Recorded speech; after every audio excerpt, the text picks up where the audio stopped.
So, how all of this begin? To talk about the beginning point of Cubic, we have to talk about the founder. The founder is come from beyond, but not like as CSV. So he was a very early Bitcoin miner. He started with everything related to Bitcoin, to blockchain, almost in the beginning. And in 2013, he founded a new blockchain. Its name was NXT, and it was the first proof of stake, 100% proof of stake blockchain ever launched. So that was a huge hit. We have to think that it was before Ethereum. And at that time, well, it changed my professional life because I was using blockchain technology to intercommunicate different companies, and NXT was the perfect fit. Also, he was the founder of IOTA, the first directed acyclic graph ever created. That was also a huge hit. And finally, he went into Cubic. But Cubic was a project that was, the inception was in 2012, so many years ago.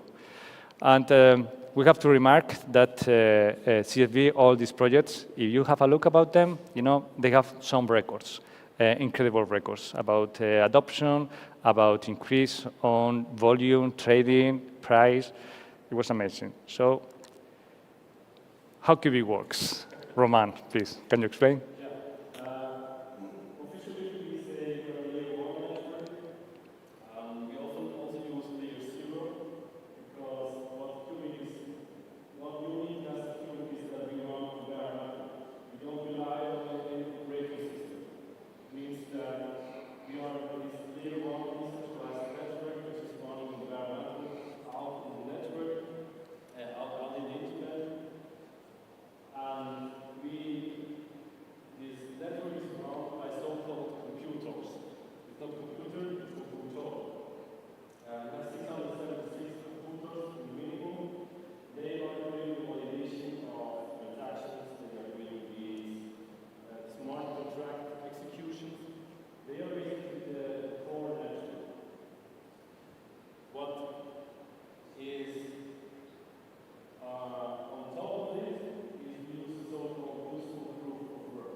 And now I have to talk why the EU of useful proof of work matters, why it's so important.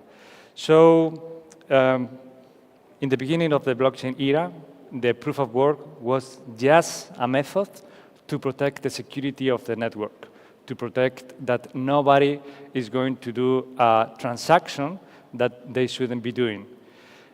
And it was just for that, so nothing useful. So the useful is that we can make that this compute produce real-world value. That's the most important thing, that this computational power can align the incentives of the miners, and also the network can get the security that it needs to run consistently, so to protect from raw actions from different actors. So in Cubic, we have useful because we are researching on artificial general intelligence.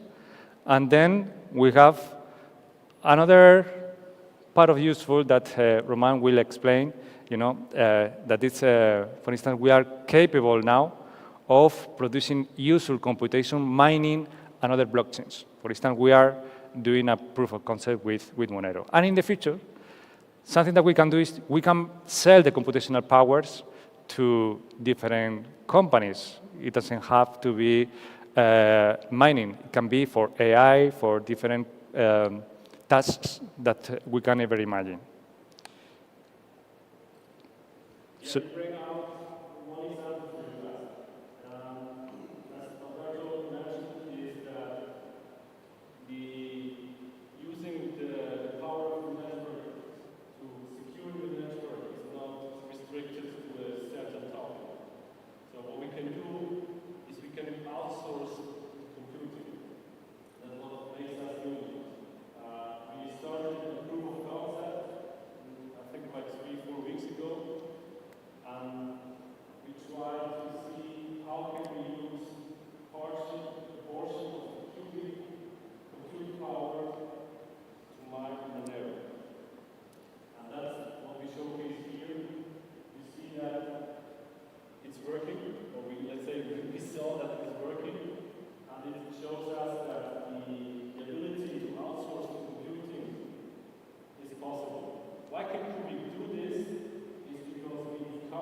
Yeah, as Roman said, this was a proof of concept. We started with 1% of the total computational power of Monero when we launched, and now we have higher than 15% of the total mining power. If you see the growth, it's increasing a lot, and it makes something useful for our economy, because with the Monero mined, we are selling them, for USDT, and we are buying a cubic with that to be burned.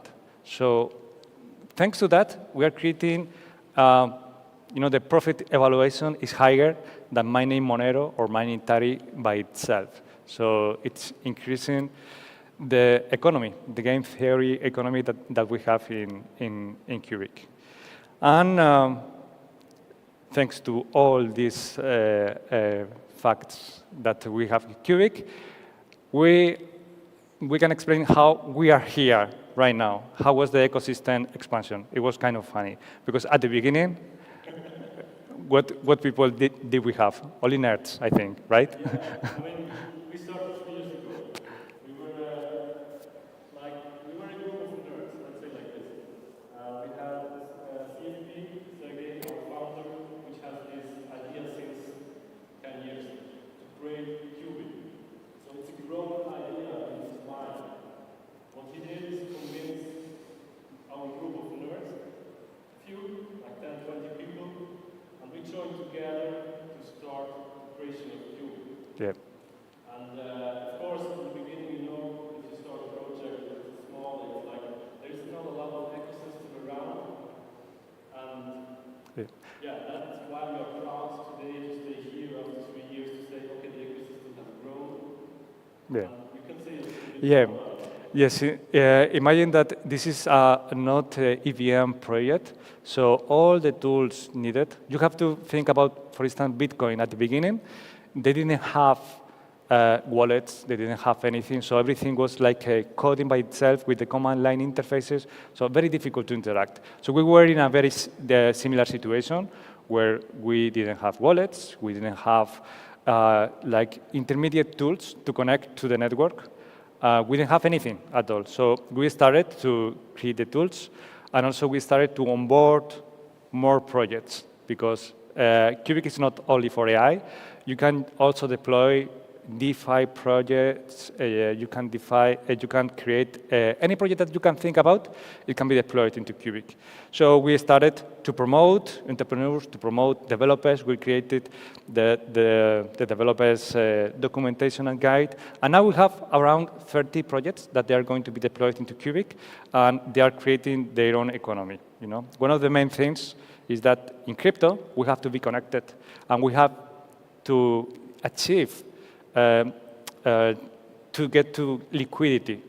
That's why we are listed on exchanges. We are growing our user base, and well, it was a very long journey. That's why we are here. And thanks to that, what we have? We have one of the fastest change. Oh no, sorry, it's not one of the fastest. We had also, like a month ago, searching one of the biggest auditors in the crypto space with an audit on our chain, and they measured the speed. And we are basically just the fastest. So we hit like 50 million TPS, and that's in cooperation to others. Yeah, it was also good to meet the 30 people here and to take a picture with them. Because if you compare, the measurements and the speed of Cubic with one of the main chains that are very well known because they are fast, well, we are incredibly fast. And Roman, would you say why is the main reason why we are so fast in transactions? I think it's not another thing. I know it's because what I told in the beginning. So what we do is we're not relying on the operating system.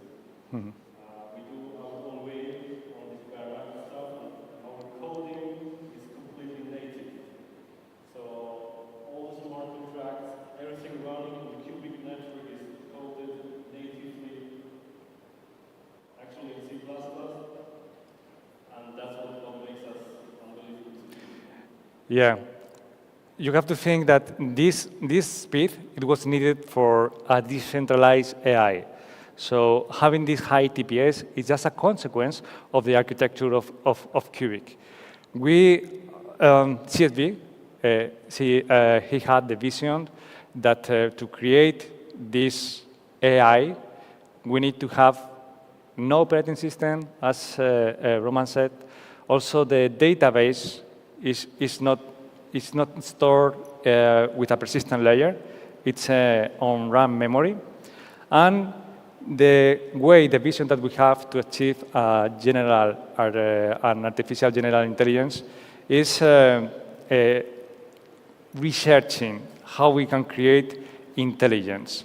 If we think about the current LLMs that we have, they are more predictive text. They are searching for what's the next word that I have, the most probable word that we will have in the next. In our approach, we started with a journey that we researched how to create the creation of artificial neural networks and where were the most effective. Then we have been evolving everything until we have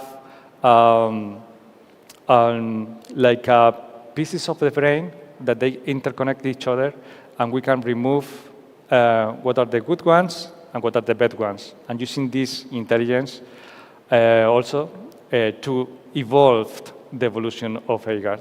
So the target that we have is that we are quite sure that in 2027, we will achieve the artificial general intelligence. And during the next years, we are getting some goals slowly. So to explain a little bit more about the difference between the current artificial intelligence that we have with LLMs, OpenAI, Gemini, Grok, all of these ones, they are based on just probabilistic records, but there is one thing that they don't do. They don't reason, okay? That's the main problem that we have.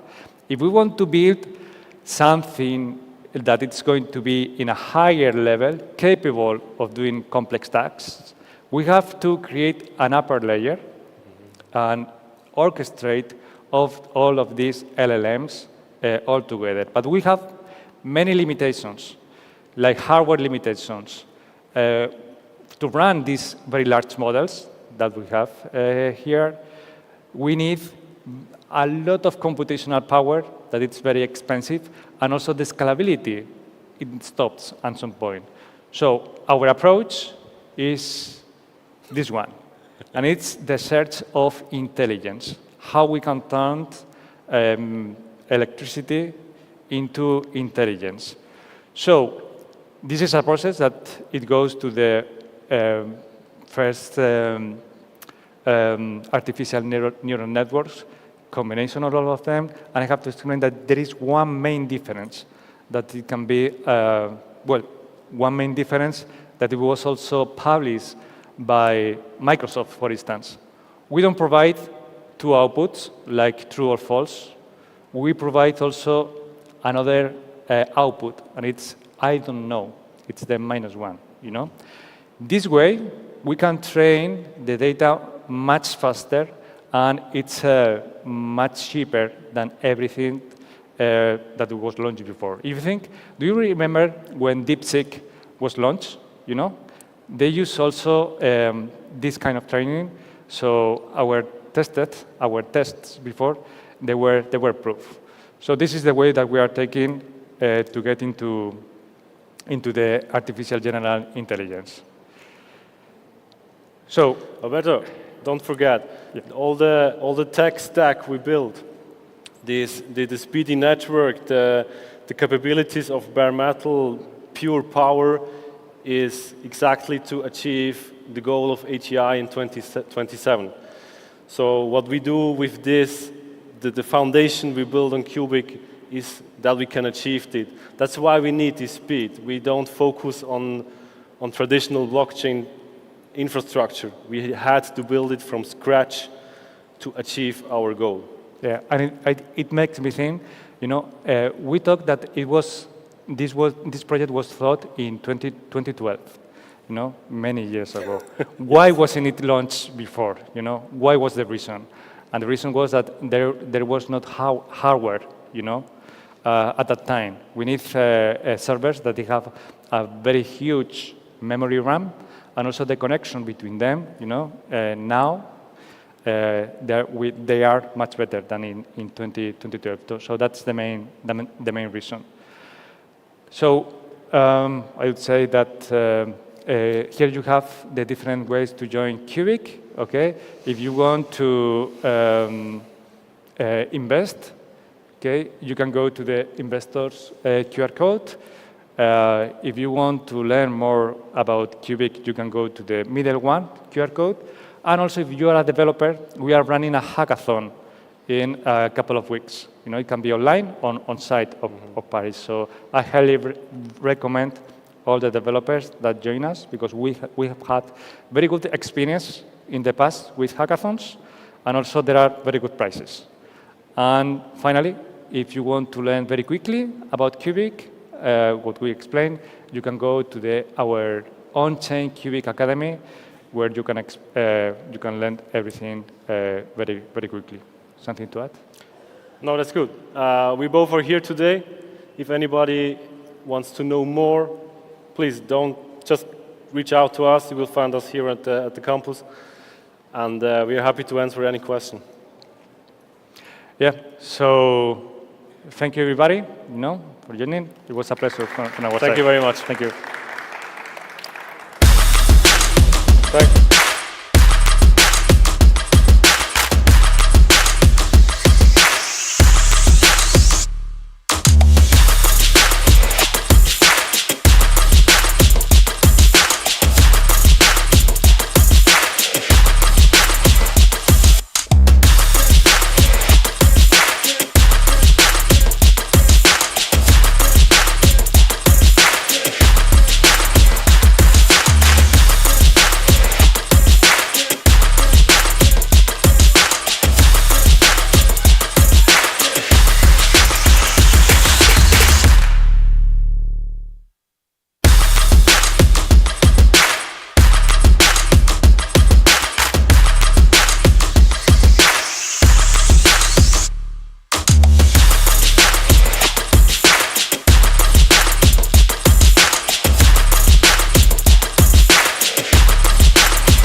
Thank you to all our speakers for sharing their insights with us. And up next, we have high impact panel titled Where the Smart Money is Going, the VC Playbook for the Next Cycle. As the crypto markets evolves, this session brings together the leading voice in venture capital to reveal where investment is heading next. Please welcome our moderator, Melissa Kurtcan, and her guest, Juliet Su.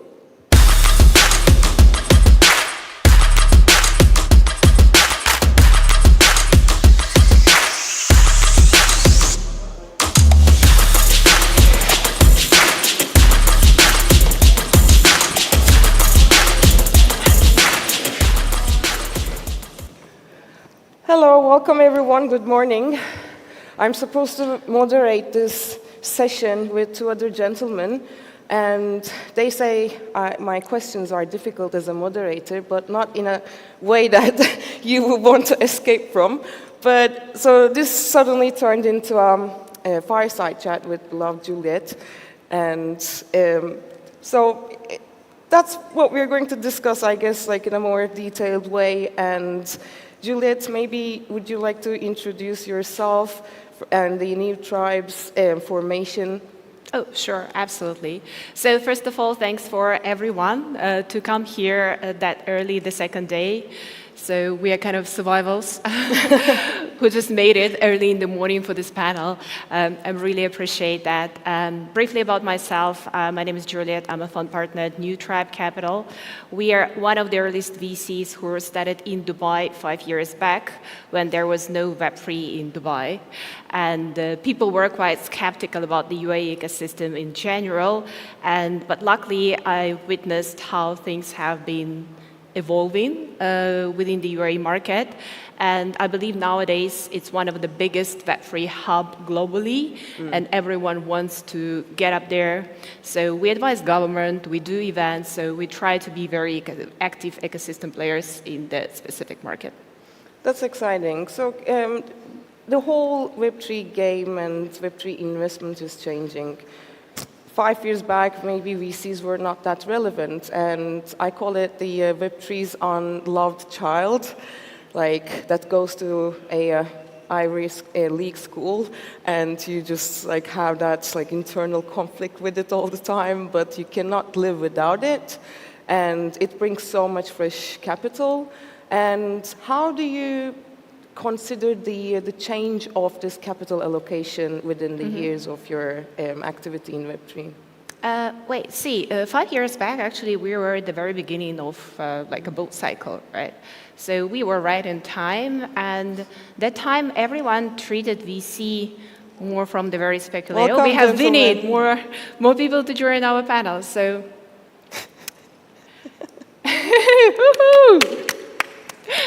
That's right about the time, honestly.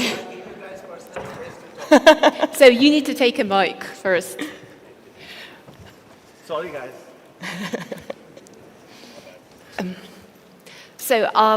I keep up going about the market change. So the question was about the market change, and I'll start first. Then you can introduce yourself, and then just jump in, telling how the market has changed within the last 5 years. So I believe 5 years back, lots of people treat VC as someone who can support you to get listed on the exchange, to bring the community, to introduce you to other VCs, etc., etc., etc. That right now, I believe the market has experienced a dramatic institutional shift, as we can see. I sometimes call it like a fintech renaissance, and it's not given that much space for the speculative element within the token. So that's why if you're the VC in the space, you need to be very sophisticated to some extent, and you need to understand what you want to support, where you would love to place your capital at, and what is your overall long-term strategy. I guess we can get back to the, the first question. Now they're with mics, it. so yeah, go ahead. You can just First of all, guys, sorry for the delay. I thought we weren't sure what time the panel is starting, so sorry for that. Hi, I'm Vineet. I run Sigma Capital. Sigma Capital is a fund based out of Middle East. I've been, people know me with other funds. I've done 2 funds before this, and great to be here. So that's an introduction and answering to what Juliet was saying. Again, this industry is changing. 4 years back, people were randomly investing in something without even understanding what these tokens are. There was no, people were raising money to plant trees in Africa and doing $1 billion valuations. But I think 2020, we saw use cases come in. Today, we understand that Aave is one of the top 50 banks in the world. We understand that WorldCoin is trying to digitize your identity, prove that it's a human on the other side of the computer. But I think the next cycles are going to be about adoption. How can you get real people on board, real numbers behind it, and how can you get real money? Because crypto bro money is still small. Real money lies in traditional finance. How do you bridge that? How do you get $100 million out of that big family office? So going into the future, it's much more different. I think VCs definitely have to find great deals, but also become a bridge between real world capital, real world adoption, and real world developer activity. So hopefully we do that in the future. Thank you, Winnie. Cool. Sorry for being late. Same as him. We were actually just standing over there. Didn't realize what time this started. I'm Naman. I'm the head of research and investment partner at Big Brain based in New York. We are a prop cap fund, mostly known for our Solana investment. So I guess that's my intro. I guess I would take a little bit of a different take than the two other folks here, which is I think the market has changed, but crypto's foundation is still philosophical. And yes, we need to get real world adoption, bring in family offices, and that's where we see DeFi kind of shining. I think the fact that there's intangible value, we've already seen that occur the last year with all these meme coins. The thing is like, even Web 2 is moving towards attention markets where attention is value. You see TikTok famous founders raising 15 million from A16Z because you can essentially directly monetize your attention and turn it into revenue. And I think meme coins is another good example of this, where it's rather than having someone famous market and then get recurring revenue, you directly monetize attention itself. And distribution is becoming more and more important. So what I'd like to see and find out is how that shifts across the next couple of years, as even Web 2 tends to see value come from intangible, more distribution-focused revenue streams. And then in terms of how things have changed, I just think there's just a lot more projects to look at. And because there's a lot more projects, there's a lot more noise. And generally speaking, noise is hard to filter through, and that's probably the biggest change I'd say has happened in the last 5 years. Thank you. We started with the ways it changes the capital allocations within years. And obviously the Web 2 to Web 3 transition in terms of what to invest and how to manage those investments are different. And how do you see the maturity of Web 3 at this point? Because like a lot of initial VC behavior change, and there was an interaction rather than like applying all the Web 2 due diligence and the ways we elaborate the projects, applying that same attitude to Web 3. Like we had to evolve, and the last couple of years were like eventful actually in crypto as well. How do you elaborate, and how do you see your own evolution actually as an investor in Web3 with your like past habits and also related to the future of the space? Okay, so as I say, there is no Web3 as a separate industry, because before we always used to stay aside. There was like the whole space, traditional space, and Web3 space, which is something like that stays aside. Now everyone is talking about innovation in general, and innovation is of course like it's driven by AI technology, but blockchain technology, and maybe some impact investment, and something new that appeared within the last few years, and where someone like would love to place their money in. And in terms, same like, when we are talking about Web3 VCs, there is no Web3 VC as such. And as a VC, you should look at the broader picture, where you understand that there is a practical use case, and there is a Web3 technology that helps this practical use case to evolve. And like to elaborate on what Vinit just said, and it's really important not to only build the technical infrastructure, it's very important to build the use cases for the technology and to expand it to the certain applications, to probably some certain framework for enterprises. That's why we see like, the stablecoin summer, because of course the Web3 technology is going beyond the border, and now it's a kind of the fifth industrial revolution that people have been talking about for a long time happening, and it's driven by digital payments because people realize that the world becoming more global, globalization is here, and people don't want it to get stick to a certain place. They want to proceed their transaction without any border, instantly, with a minimum commission. It's just an example. And as a VC, you need to understand where the market is going and it's really hard to keep the speculative element that you feel like, okay, I place my money here, and just because I can just double down on that technology and get some good revenue within the year, you need to understand how you could support that technology, how you can help, and that's why like lots of VCs are becoming like an ecosystem players, where you have community, where you have partners, where you support government, and that's how the market goes. So when it comes for my understanding, for me, Web2, I consider more of an equity-driven market where it's all about ownership of revenue. You have a company, you sell your equity, do Series A, Series B, suddenly you have $100 million of revenue, you do a listing, and revenue comes to a shareholder in the form of dividends. This is for me what I consider Web2, other than the technical definitions that are there. But in Web3, I think it's more of a token-driven economy, which means ownership of process.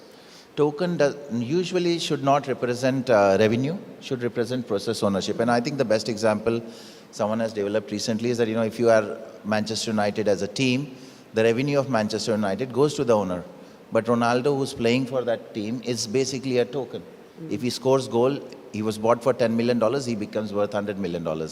People who invested in Ronaldo make money. So it's a process-driven thing. The only thing that I see when people shift from Web2 to Web3 is that there is no tagging of process to the token.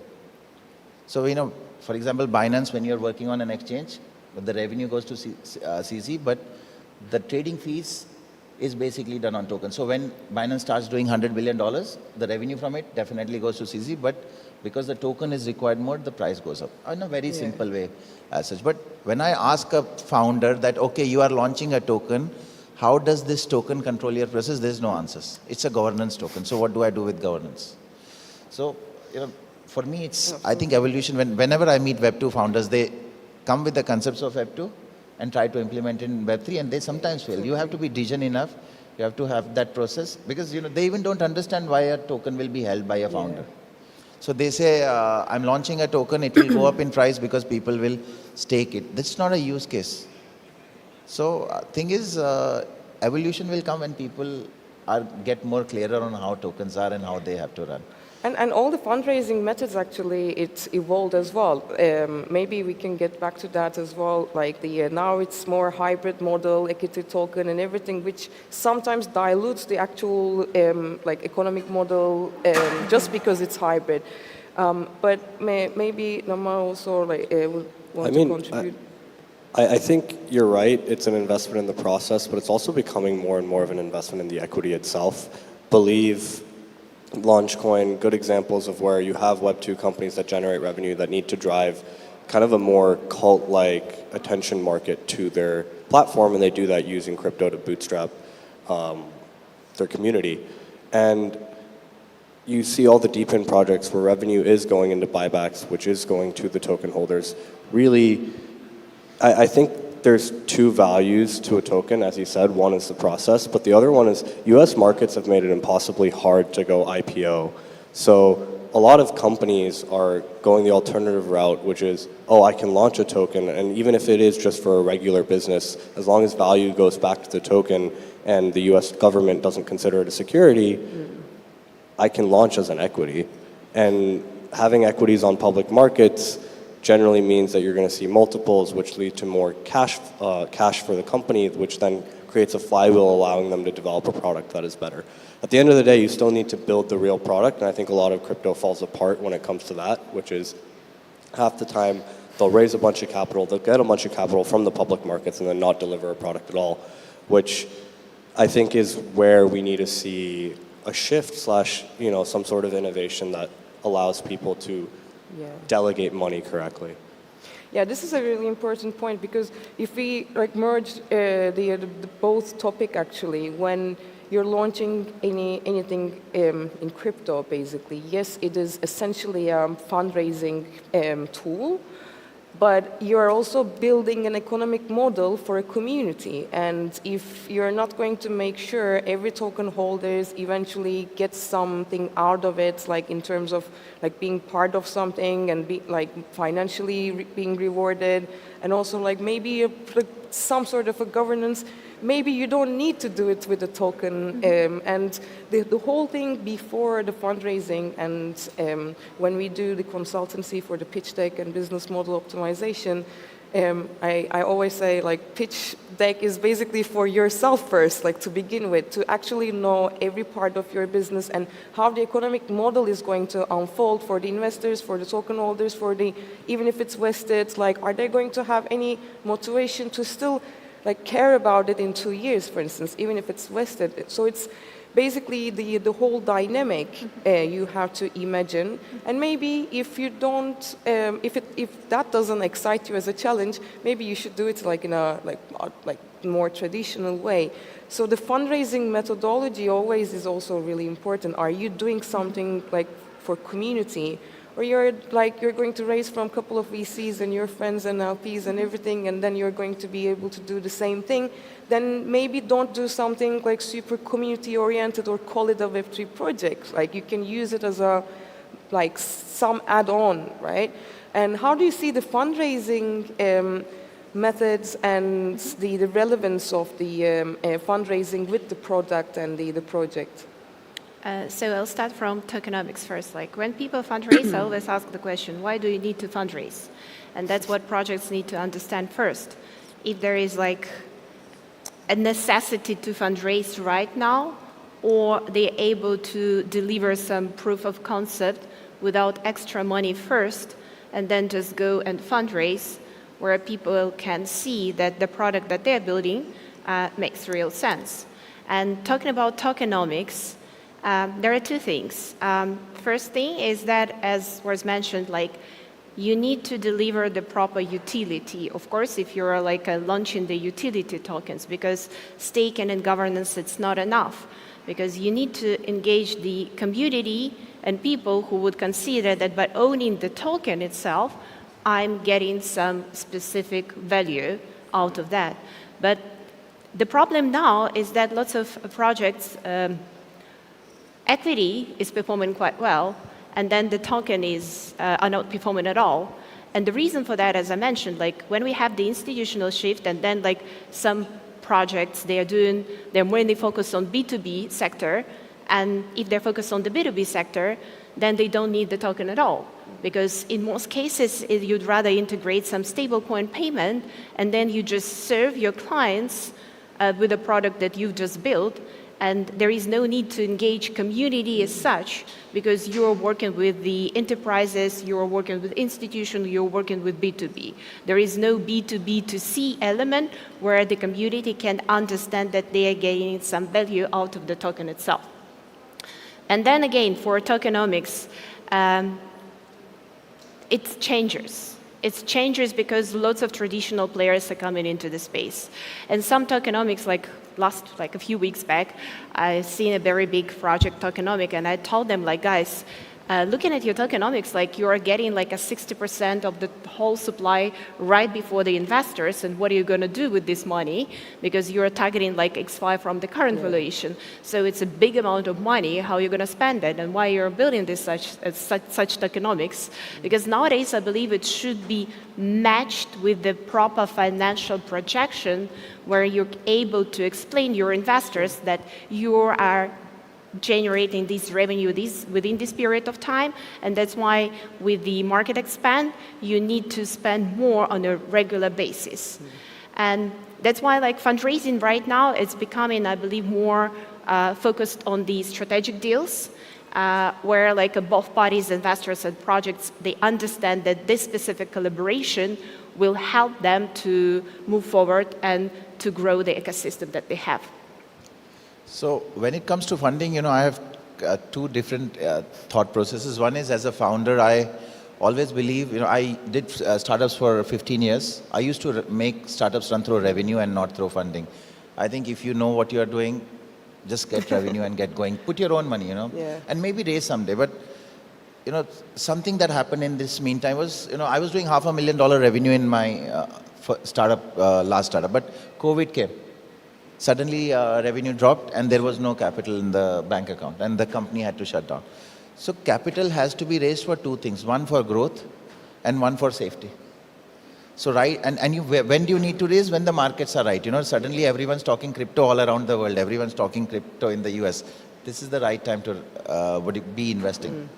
But maybe the scenario doesn't exist in the next 1.5 years. Exactly. So what I would say is fundraising is all about what do you need the money to scale.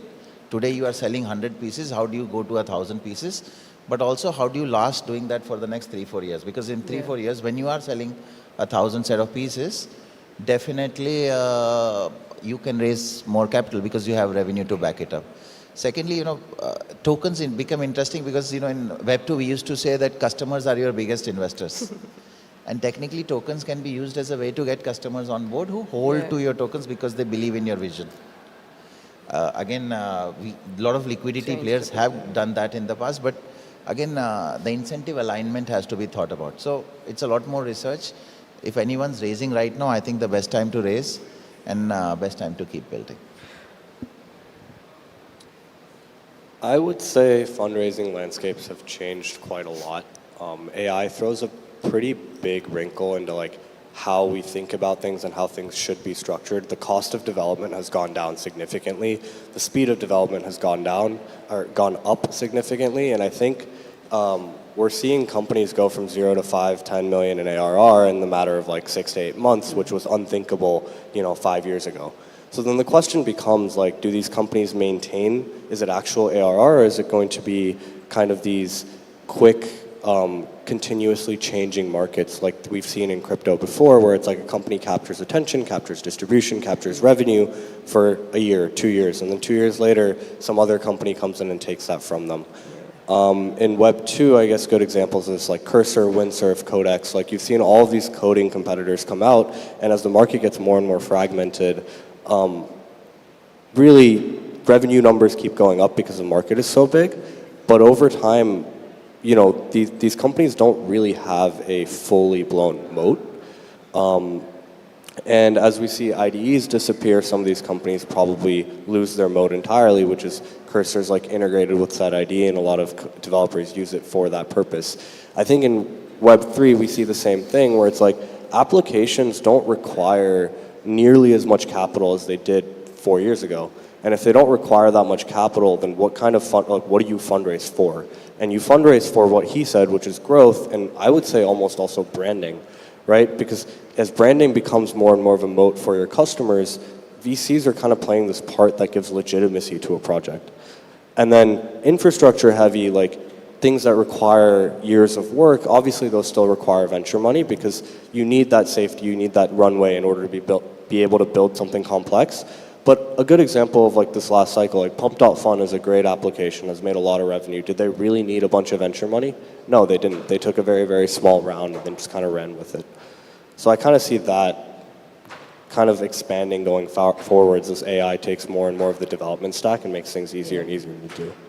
Actually, let's also not forget how everything started, right? Like normally, when you have a technical solution for a product that has never been made before, that was not possible before your imagination and your mathematical solution, and you basically come up with that product on paper, with the white paper, then you just need to fundraise to build it.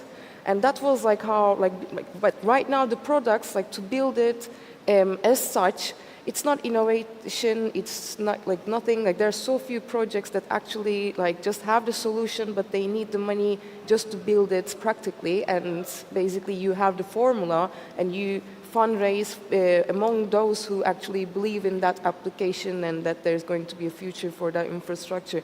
This whole thing has changed. So not right now, like if you have more or less like tokenization model and everything, you just need like conviction to actually like get people on board, and that's why you raise. Or like from the technological innovation layer, it is turning into a more business setup sort of a way, and that kind of like mixes and probably bringing more VC relevance. And how do you maybe see the product, technology, and the founders and the market trilogy basically in terms of your decision to invest in something? The technology, like are there any technological spaces that you like, okay, this rings a bell and I would just be in, or like you still are more like, okay, let's see the founder and let's see the execution and let's see the market readiness? Like how do you balance these three? Okay. So there are a few elements where we still see the future of technology. First of all, like practical applications and use cases within the Web3 space. The same old school, like a really good infrastructure that could be scalable so far. This is number one. And then let's talk about RWA and tokenization, because as we see with the regulatory space got lifted recently, and especially where we are, like UAE market, and everyone is talking about tokenization. And it's interesting, lots of big businesses, they just want to have the democratized access to community, to the global community. And it comes not to the point that you can tokenize businesses. Like, for example, last week I've got a meeting with MasterCard, and it's interesting, they told me that they have a product that's called multi-token network, which is launched actually. It's basically you can collateralize your deposit and use it to pay within different banks to different people and even to the crypto wallet. So basically, like you're using the technology, and it's built on private blockchain, of course, but you're using your deposit, and then you can just proceed any crypto transaction. The money are getting deducted from your bank account automatically by the time you're making any transaction. This is the real mass adoption, right? Like the problem for that I see, because we are launching some big initiative in the UAE as well and within this space, is that like most of the people are still building on the private blockchain. And then of course for the security, for transparency reason, but of course to the certain extent there will be like the toolkit, the middleware solution, which helps them to build publicly and engage more people from the Web3 space as well.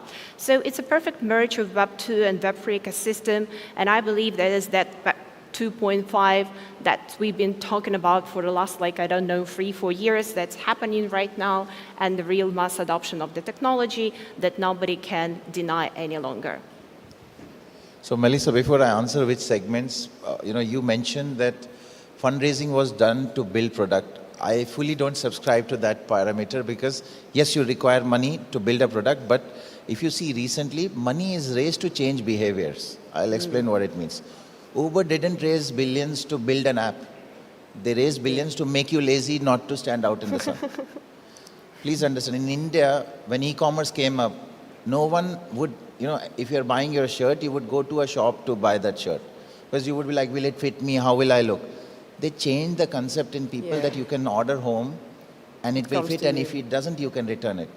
So money, in Amazon's case, Amazon was negative for 8-9 years and he continuously raised money to build warehouses across the US. This is Jeff Bezos. He was not marketing it up. He was building warehousing so that when you order something today, it reaches you by tomorrow. So they're changing the money is being raised. Technology changes behavior. Behavior change. So technically, that's where the big money comes in. Now in Web3, have we seen people changing behavior? I think I saw a small case in Bermuda. I was at Bermuda conference, digital conference recently. In that whole place, Circle made this place where, the local people could come and sell stuff. And Circle gave 100 USDC to everyone to spend it up. So you could not give cash there. You could only take 100 USDC and give it to these people, which was airdropped to you. So now they got these 50 people addicted to the fact that you don't need money and you can use USDT to buy and sell stuff. Only thing is, it's a longer process. I haven't seen a lot of companies. Has Aave gone to Africa and gotten people interested in using Aave as a way to generate a 5% yield? No. USDT has grown organically, yes. So I think a lot of that has to come in. Money has to be raised to get adoption on board. And now when it comes to segments specifically, I think anything that can get people on board, we have had enough layer ones. 100 million transactions per second, great. But now let's have those products which will get those 100 million transactions. So real world assets, gaming, identity, a lot of these things are focus areas where founders have a plan on how they will land up in building a great company. That's what we are investing. I agree with him. When you talk about money, you're not raising for the product. At this point, building a product is pretty easy unless you're talking about something that's deep tech, which is, I wouldn't consider crypto deep tech, right? Now, when it comes to markets, I think as a VC, you kind of ask between the founder market and project kind of trilogy. Like you're as a VC, you're betting on a founder. At the end of the day, for us, I think the majority of it is you're working with a person, and that's who we're investing in. And then I guess to kind of build off of his point, there's a couple things, right? Like for us, we're looking into AI and robotics. Why? Because crypto brings a unique perspective and unique ability to onboard a lot of data that doesn't exist in Web 2. You have things like Scale and you have things like Snorkel that'll pay people in the Philippines to label, trillions and trillions of data points. But you also just have tokens that can do that for you, bootstrap the cost of doing that by rewarding someone with some sort of intangible token that doesn't really have any cash value at the moment. And there's a lot of robotics companies in China that are coming out and kind of doing this model. You could say Tesla with robotaxis is almost a deep-in company if they are able to execute and allow cars to kind of be self-driving across the US. I think, as you said, at the end of the day, we want to bring people on board, and bringing people on board comes from two things. One is probably stablecoins, and two is new technologies.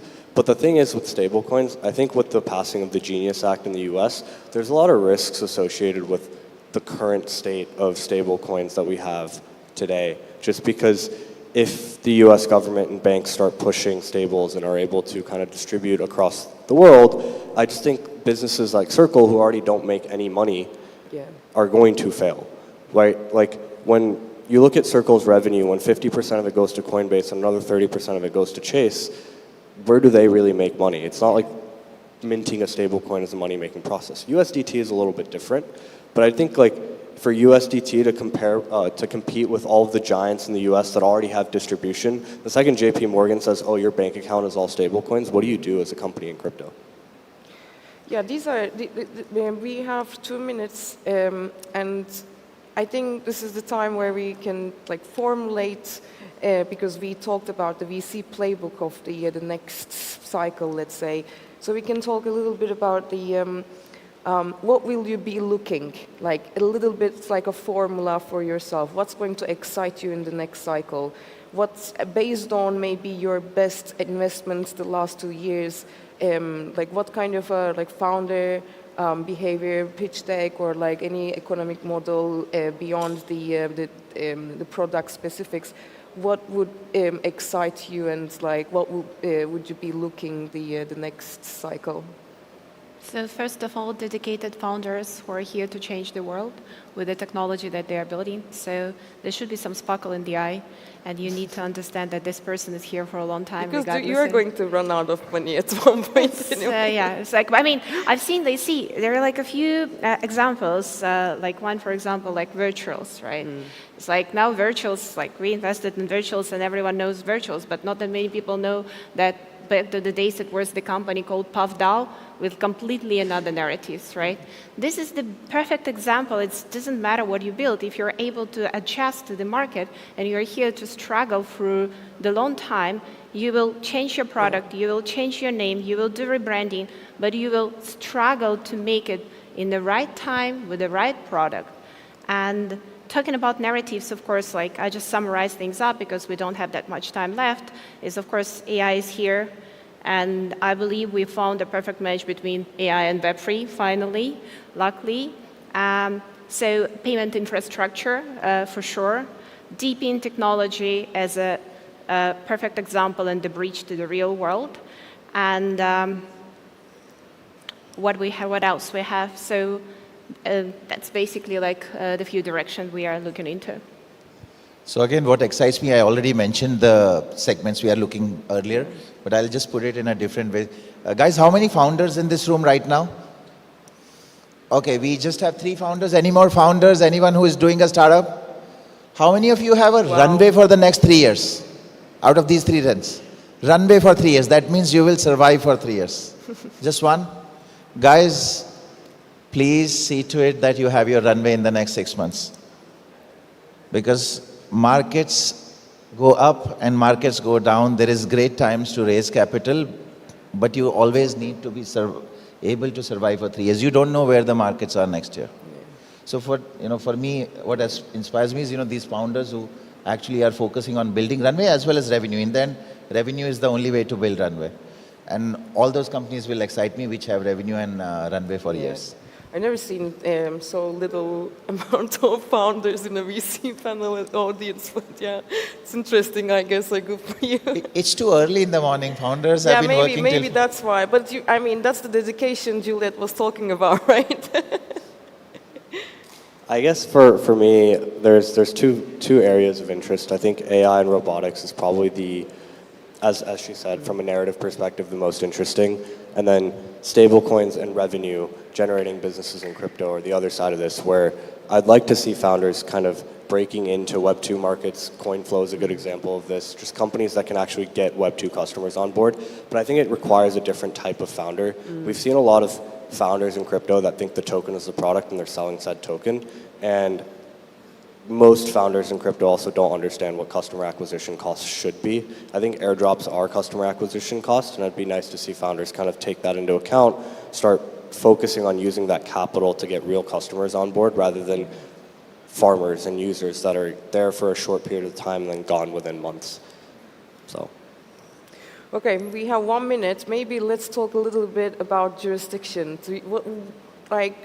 All these companies being formed in from Gibraltar to Panama and some regions of UAE.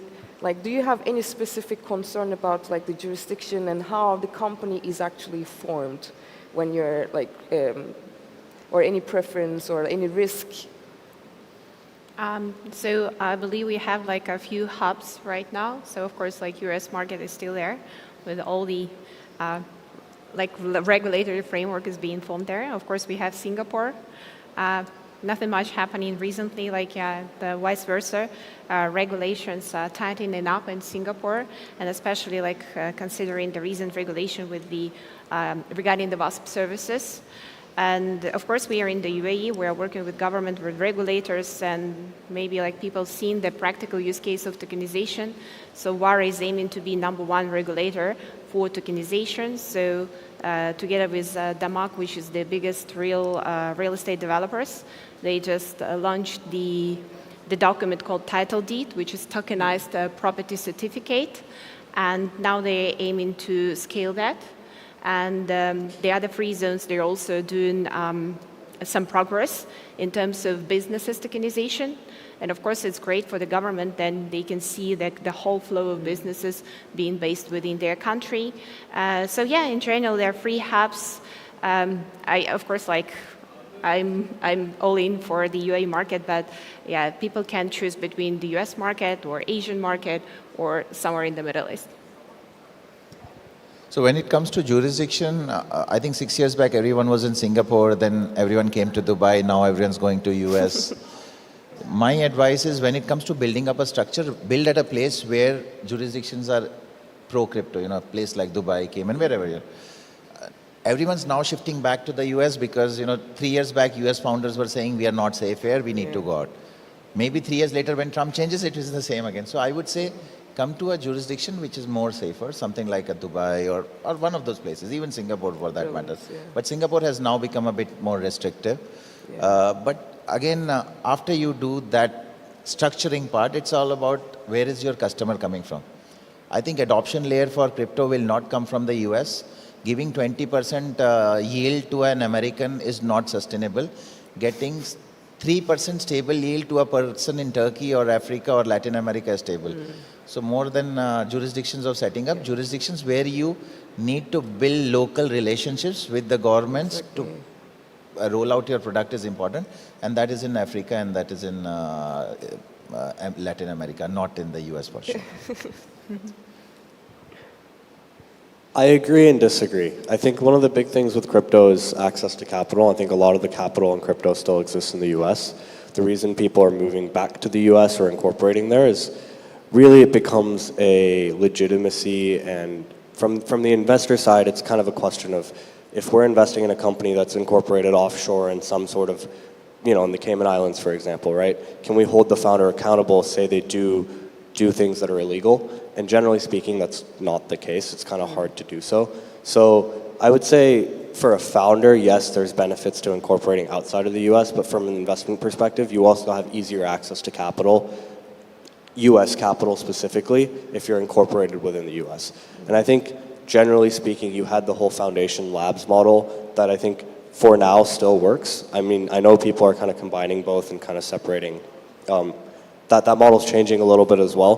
But I think there's value to both. And I think it depends on your customer, like your target customer. If your target customer is Asia or outside of the US, don't incorporate in the US. But if you want to raise US capital and you want to build something where your target customer is in the US, I'd say raise in the US. And he's right, 20% stable yields, they're not going to work in the US. Yeah. But some of these companies like Grass, for example, right, who's selling to OpenAI and Anthropic, for them having incorporated in the US is beneficial.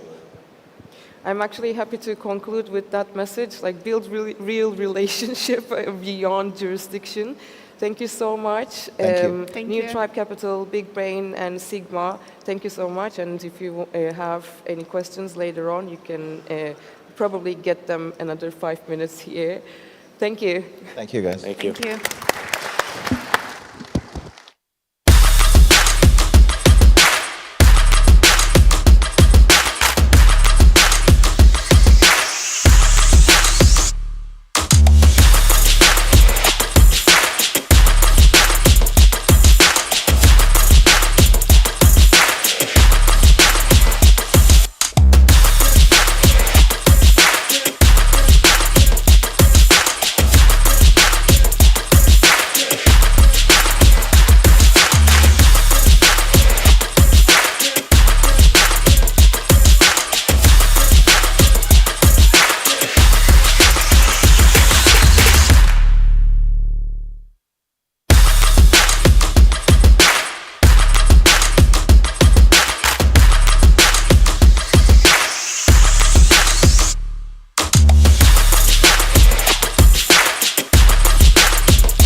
Thank you to all our panelists and moderator for this insightful conversation. And up next, founder of Tron, Justin Sun, will be joining us from video conference. And let's listen to him.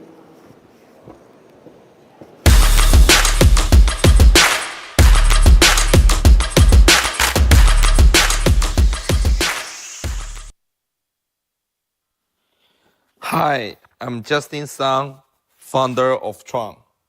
Thank you for the invitation to be here.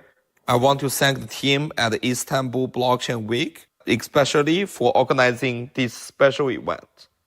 This is extremely impressive how much has changed in the past few months for cryptocurrency industry. There is real momentum again, more openness for policymakers, more interest for institutions, and more recognition that this technology is here to stay. Globally, individuals, institutions, and governments are leading crypto into a new era, and we are seeing real momentum, particularly in the stablecoin session.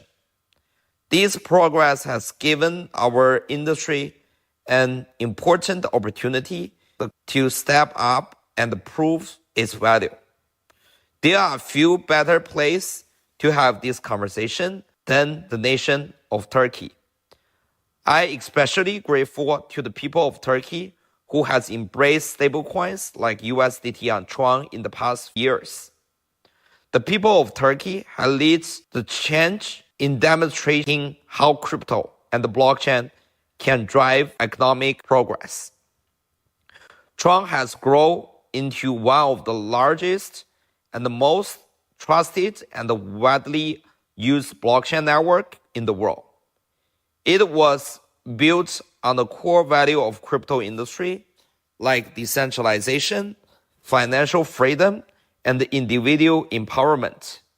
Since 2017, Tron has offered the scale, speed, and low-cost infrastructure needed to support stablecoin infrastructure at truly global level. Tron now hosts more than 313 million user accounts on the blockchain, with 22 billion in total value locked around the ecosystem. In 2024 alone, Tron generated over 2 billion in revenue. Currently, the network averages about 9 million transactions daily. Tron is the #1 network among all the blockchain networks for USDT total issuance, total transaction volume, and daily active users. And recently, the total circulation supply of Tether on Tron blockchain has surpassed $78 billion, once again making Tron the leading network for USDT. As the mostly widely adopted stablecoin, Tether represents more than 36% of the global market share, with over 151 billion in the circulation. Approximately 50% of that supply is issued on Tron. More than 55% of all USDT transactions happen on Tron network. That number continues to grow and show the rising global demand. This milestone is a clear sign Tron's role in supporting real-world finance for everyday payments to large-scale institutional transfers. People are choosing Tron because it delivers stable and efficient transaction and the infrastructure that works at every level. There has been consistent activity and growth across Tron ecosystem. Earlier this month, USD1 integrated into the network and began minting on Tron.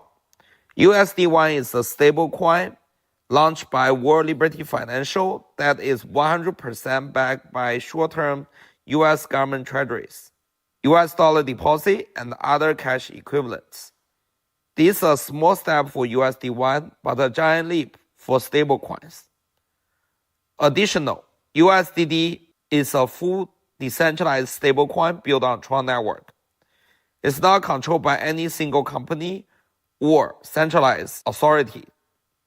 Right now, USDD has over $468 million in total value lock, and thanks to recent integration with IronPay, can be used to make purchases at thousands of physical retail locations across Southeast Asia. USDD play an important role in Tron ecosystem that shows how stable can be secure and independent. It's a part of Tron ongoing mission to give people more control over their money and access to open financial tools. Tron has integrated chaining data feeds on data.org solution. Developer and DeFi projects built on Tron can now utilize chaining trusted data solution to create innovative and secure DeFi applications. We also announced the collaboration with Rumble. In the initial phase of the collaboration, Rumble Cloud will provide access to its infrastructure, supporting a more decentralized and resilient foundation. By leveraging cloud infrastructure through Rumble Cloud, organizations can reduce single point of failure, improve censorship resistance, and ensure the network maintains its decentralized nature while benefiting from the enterprise-grade storage reliability. We are looking forward to what this collaboration will bring. In 2021, TRX became one of the first major crypto assets to be listed as an exchange trade notes in the European Union through VanEck. And last month, the SEC officially acknowledged Valkyrie Capital's stake TRX filing. And over the years, TronDAO has been collaborating with top universities like Cornell, Dartmouth, Harvard, and Princeton to support the next generation of builders and leaders by helping students developing real-world blockchain and DeFi solutions that are shaping the future of the industry.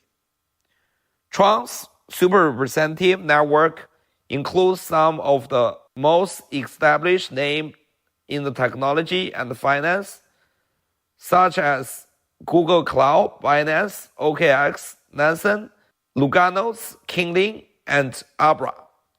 Their involvement signals growing institutional confidence in the Tron infrastructure and its ability to support secure and scalable blockchain solutions across the global markets. Last September, Tron Tether and the TRM Labs first announced the launch of the T3 Financial Crime Union. TFCU was created to combat illicit activity associated with the use of USDT on the Tron blockchain. In less than 1 year, TFCU has frozen over $160 million in the criminal assets across 5 continents. And in the recent months, Tron has made a lot of progress in aligning with some of the most demanding compliance standards. This year, several Tron ecosystem tokens like JST, NFT, Sun, Wing, USDT were listed on Kraken. As a top exchange, Kraken is known for high compliance and security standards. As we continue to see positive development for our industry, I want to once again recognizing Turkey's leadership in the global stablecoin economy. Turkey has shown the world what's possible when innovation meets real need, turning to stablecoins as practical solutions for financial freedom. Blockchain technology is about the future, but Turkey remains us is also about solving challenge in the present. But it's just a beginning. The real world is still ahead of us. So I encourage all of you to keep building and keep pushing. I'm looking forward to seeing the progress we will make together in the remaining half of 2025. Hope to see you again soon. Thank you.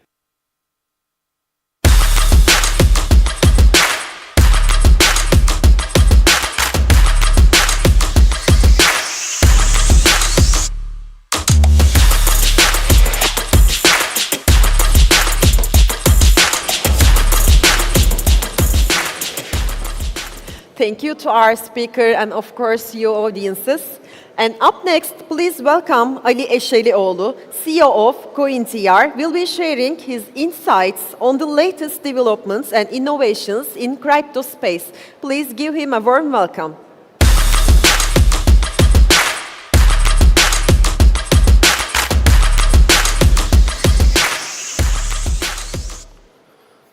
Hello, everyone. First of all, I would like to extend a warm welcome to all our guests. I see some familiar faces from London, Dubai, and Singapore. If you don't mind, I would like to continue in Turkish, as the majority of listeners are from Turkey. Değerli konuklar, sevgili dinleyiciler, öncelikle yerel birçok kuruluşu, dernek ve konuşmacıyı burada bir araya getiren İstanbul Blockchain Week organizasyonuna teşekkür ederiz. Sizlerle bizleri buluşturdu ve sahada mükemmel iş çıkartan ekibe de ayrıca teşekkür ediyorum.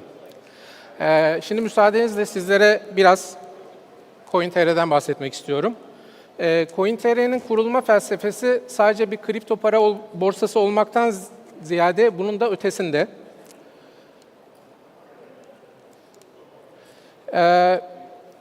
Bizler geleneksel finanstan geliyoruz. Yıllarca, yaklaşık 30 yıldır ben profesyonel iş hayatındayım ve hep geleneksel finans çalıştım. Baktığınızda şu anki yönetim kadromuz, ekibimiz de tamamen bu yönde bir organizasyondan geliyor. CoinTR'yi geliştirirken çok daha fazlasını hayal ederek Türkiye'nin köklü finansal birikimini blok zinciri teknolojisinin dönüştürücü gücüyle birleştiren bir ekosistem kurmayı planladık. Bunu yaparken bizim için itici güç, Türkiye'de altyapısı oluşturulan kripto varlık hizmet sağlayıcıları ve saklama kuruluşları ile ilgili yapılan düzenlemeler, regülasyonlardı. Bizim öngörümüz şu, regüle olmuş bir piyasa tek kelimeyle hem yatırımcı için hem de sektör için güven anlamına gelir. Müsaadenizle biraz yönetim yapımızdan bahsetmek istiyorum. Benim bahsettiğim gibi yaklaşık 30 yıllık iş hayatımda bankacılık ağırlıklı ve medya grubu ağırlıklı çalışmalarım oldu ve baktığınızda genelde finans yönetimindeydim. Buradan önce de Merkez Bankası'nda piyasalardan sorumlu genel müdür yardımcısı olarak görev aldım ve geleneksel finanstan dijital tarafa geçiş yapmış olduk. Baktığınızda hem Hazine Maliye hem Merkez Bankası hem de BDDK kökenli yöneticilerimiz var. Onun dışında da özellikle teknik ekibimiz global borsalarda çok fazla tecrübeye sahip arkadaşlarımızdan oluşuyor. Bu ekipler sayesinde yaklaşık 3 yıllık gibi bir sürede hızlı bir geçiş yaparak, hızlı bir ilerleme yaparak Türkiye'deki bu zorlu piyasa diyebileceğimiz piyasada güçlü rakipler arasında biz de varız diyebileceğimiz bir noktaya geldik. Bu bizler için gurur verici. Biz kurulduğumuz ilk günden beri aslında hedefimiz net. Şunu söyleyebiliriz, güvene dayalı, kullanıcı dostu, şeffaf ve özellikle yenilikçi bir kripto varlık platformu kurmayı amaçladık. Bu hedefle doğru adımlarla ilerlerken 2024 Kasım ayında da önemli çalışmalara başladık. Öncelikle marka yenileme tarafında attığımız adımlar oldu. İlk defa marka ile ilgili yatırım yapıp açık hava reklamlarına başladık. Ardından Cüneyt Özdemir programına sponsor olduk. Ardından televizyon kanalı kullanımımız oldu. Şimdi de yalnızca bir teknoloji platformu olarak kalmayıp bir aidiyet duygusu yaratmak üzere çeşitli adımlar atıyoruz. Bu yaşadığımız dönüşümle birlikte büyümemiz de hızlandı. Yaptığımız marka yatırımının geri dönüşlerini almaya başladık. Yönetimimiz altındaki varlıklarda artış oldu. Baktığınız zaman kullanıcıların büyük kısmı aktif işlem yapıyor diyebiliriz ki bu bir kripto borsası için önemli bir etken. Gayet memnunuz. Hedefimiz tabii burada hem yeni başlayanlar için hem de belki başlangıcından belki de arada kripto sektörüne adım atmış yatırımcıların, kullanıcıların ihtiyaçlarına karşılık çeşitli ürünler ve hizmetler geliştiriyoruz. Özellikle Türk lirası destekli işlem çiftleriyle, hızlı globalde de yer alan tokenların listelenmesiyle sektörde önemli adımlar atıyoruz.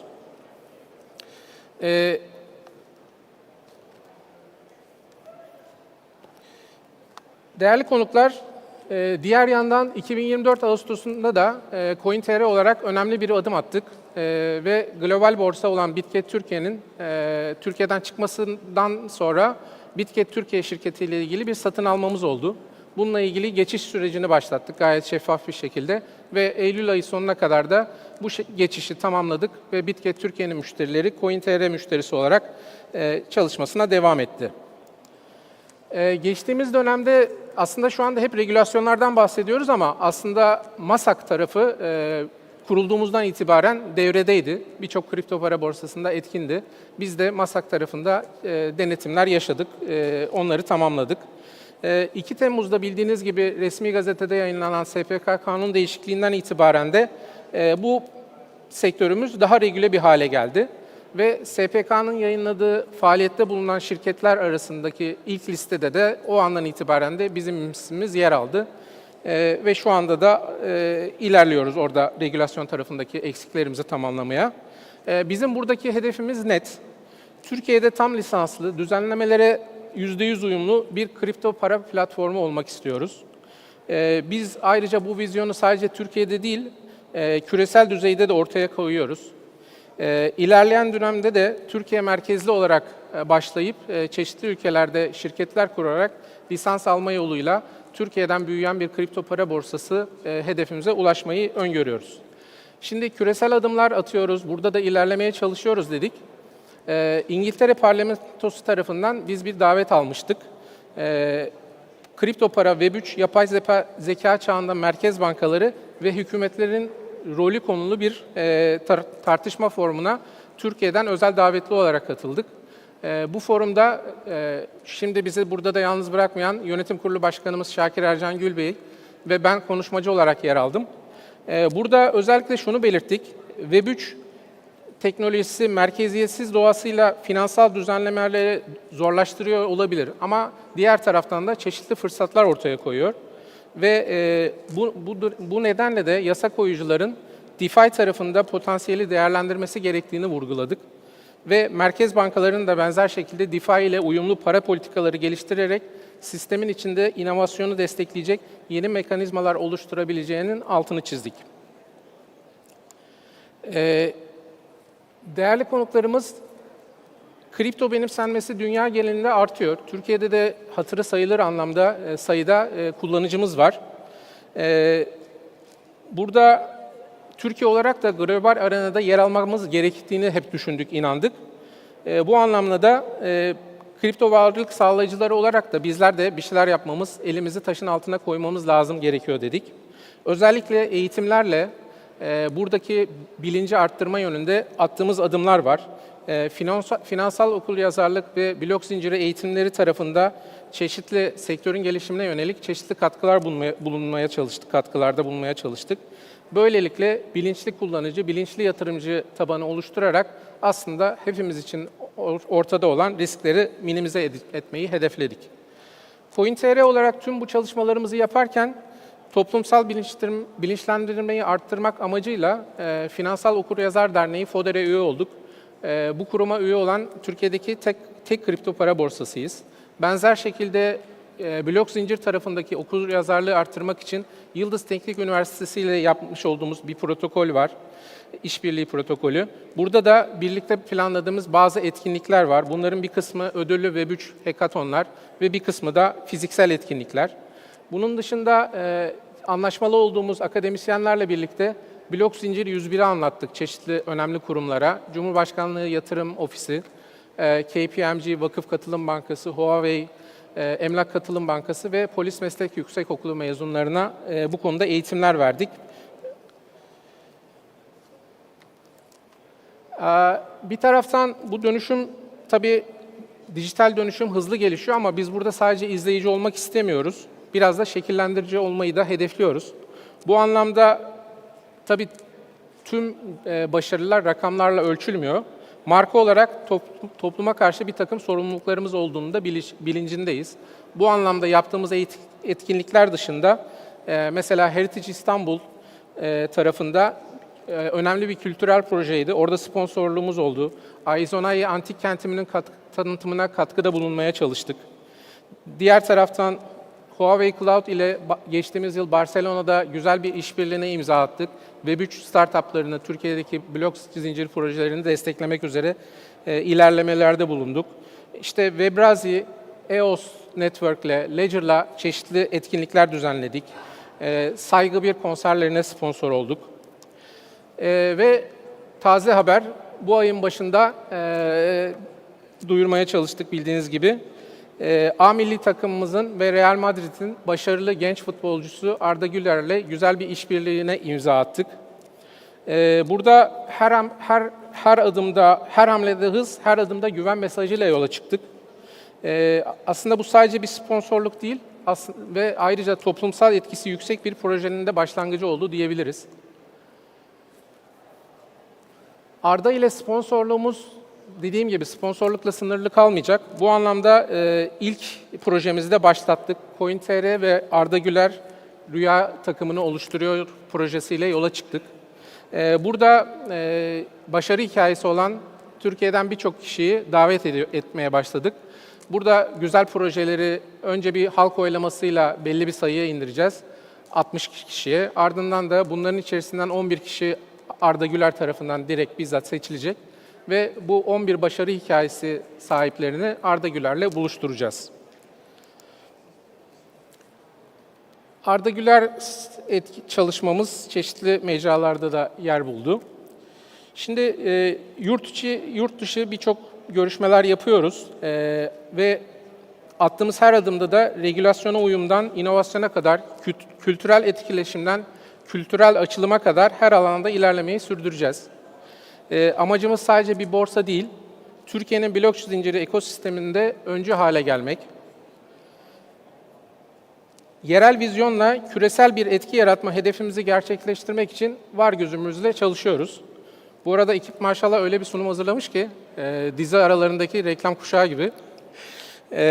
Şimdi büyümemizin sürdürülebilir olması için global ekosistemdeki yeniliklerin ve inovatif girişimlerin Türkiye'de uygulanması ve geliştirilmesine de önem veriyoruz. Önümüzdeki dönemde özellikle gündemimizde olacak olan yerel ve global partnerlerimizle birlikte stablecoin, gerçek dünya varlıkları, real world assetlerin tokenizasyonu, menkul kıymetlerin tokenizasyonu için çalışmalarımız var. Buralara biraz daha ağırlık vereceğiz. Böylelikle hem ülkemiz, hem sektörümüz, hem de şirketimiz kullanıcıları için yeni ürünler geliştirmeye katkı sağlayacağız. Değerli konuklar, yurt içi, yurt dışı birçok işbirliği görüşmelerimiz var. Bu anlamda Türkiye'de de çok güzel, çok başarılı projeler var. Yurt dışından da bize gelen projeler var. Bu anlamda katma değerli projelerde işbirliğine açığız ve görüşmelerimizi yapıyoruz. Sektörün gelişimi için tüm paydaşlarla beraber sağlam, güvenli, daha parlak bir geleceğe doğru ilerleyeceğimize bir şüphemiz yok. Çünkü Türkiye'nin ciddi bir potansiyeli olduğuna inanıyoruz. Bu vesileyle başta bize güvenen kullanıcılarımıza, bu vizyona sahip, bu vizyonu paylaşan ekip arkadaşlarımıza, işbirliği içinde olduğumuz birçok burada da yer alan kıymetli sektör paydaşlarına, birçok bizleri destekleyen, sesimizi duyurmamızda katkıda bulunan medya gruplarına ve özellikle bizi bir araya getiren organizasyon ekibine teşekkür ederek konuşmamı sonlandırıyorum. Görüşmek üzere.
Thank you to our speaker. And up next, we invite you to join an expert panel on the future of fintech and digital assets, moderated by Paula Nafal, senior reporter at CNN Business Arabic. And this session brings together leading voices of shaping the industry. Onur Güven, CEO of Garanti BBVA Digital Assets, Marco Dal Rugo, Mehmet Çamır, and Petra Janes will be with us. Let's give them a warm welcome.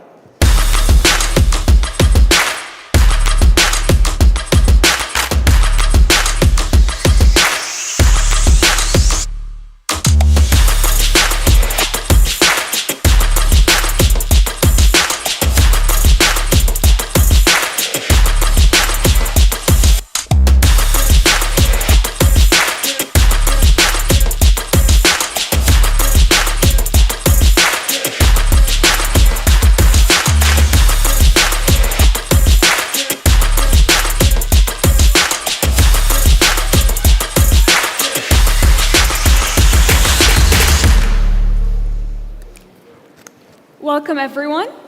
So this panel is very dear to my heart. As we know, Turkey is undergoing a rapid financial transformation driven by high crypto adoption and evolving regulation. Around 50% of adults have owned or currently own cryptocurrency here, and the country ranks 11th globally in crypto adoption. At the same time, it's one of the most interesting markets to watch, especially about merging the new digital infrastructure with the traditional banking system, from banks to stablecoin to exchanges. Today's speakers bring different perspectives from across that ecosystem. So thank you all for being with us today, and thank you for the audience for being here. Mehmet, I'd like to start with you. Turkey has become one of the world's most active crypto markets, but the regulatory landscape is still evolving. What's the current sentiment or mood between investors and the regulators, or the industry and the regulators, and where do you see it heading in the next few years? Yeah, thank you so much for a nice introduction, and really appreciate the effort who brought this amazing place and amazing event. So I'm so delighted to be here with this remarkable panelist. So yes, crypto ecosystem is evolving around regulation, but it's not in Turkey, it's all around the world. I keep calling that we have cycles in blockchain and crypto industry, but I guess this is a regulation cycle. If you take a closer look to the Asia, you can see that Singapore has turned itself as a financial hub in Asia, and they published their regulation, and OKX was there to be the first big exchange to get licensed. If you take a closer look to Middle East, you will see that the UAE is the center, and they published their regulation, and we were there again to be first again. And if you take a look to Europe, you will see MiCA, now it's in place. We got the license over there as well. And in the US, there has been so many things going on. So the latest step was the Genius Act, we do know that. But apart from that, there are some important steps, especially at the local level. In every single state has its own regulation, but the federal regulation is in its way. We do know that, and we also have a license over there as well. And Turkey is no different. And the primary reason for us to have regulation in Turkey because the market is huge. Maybe we can just ask a quick question here. Can you guys guess how many retail clients in Turkey acting and investing in crypto industry? We can do a quick comparison with Istanbul Stock Exchange. I can tell the number in Istanbul Stock Exchange. It's 8 million. Do you have any idea how many? Any guess from the audience? How many millions? Any guess? 2 million? No. No. It's said to be around 14 million. So regulation is not optional in Turkey, it's compulsory. That's why government cannot turn a blind eye.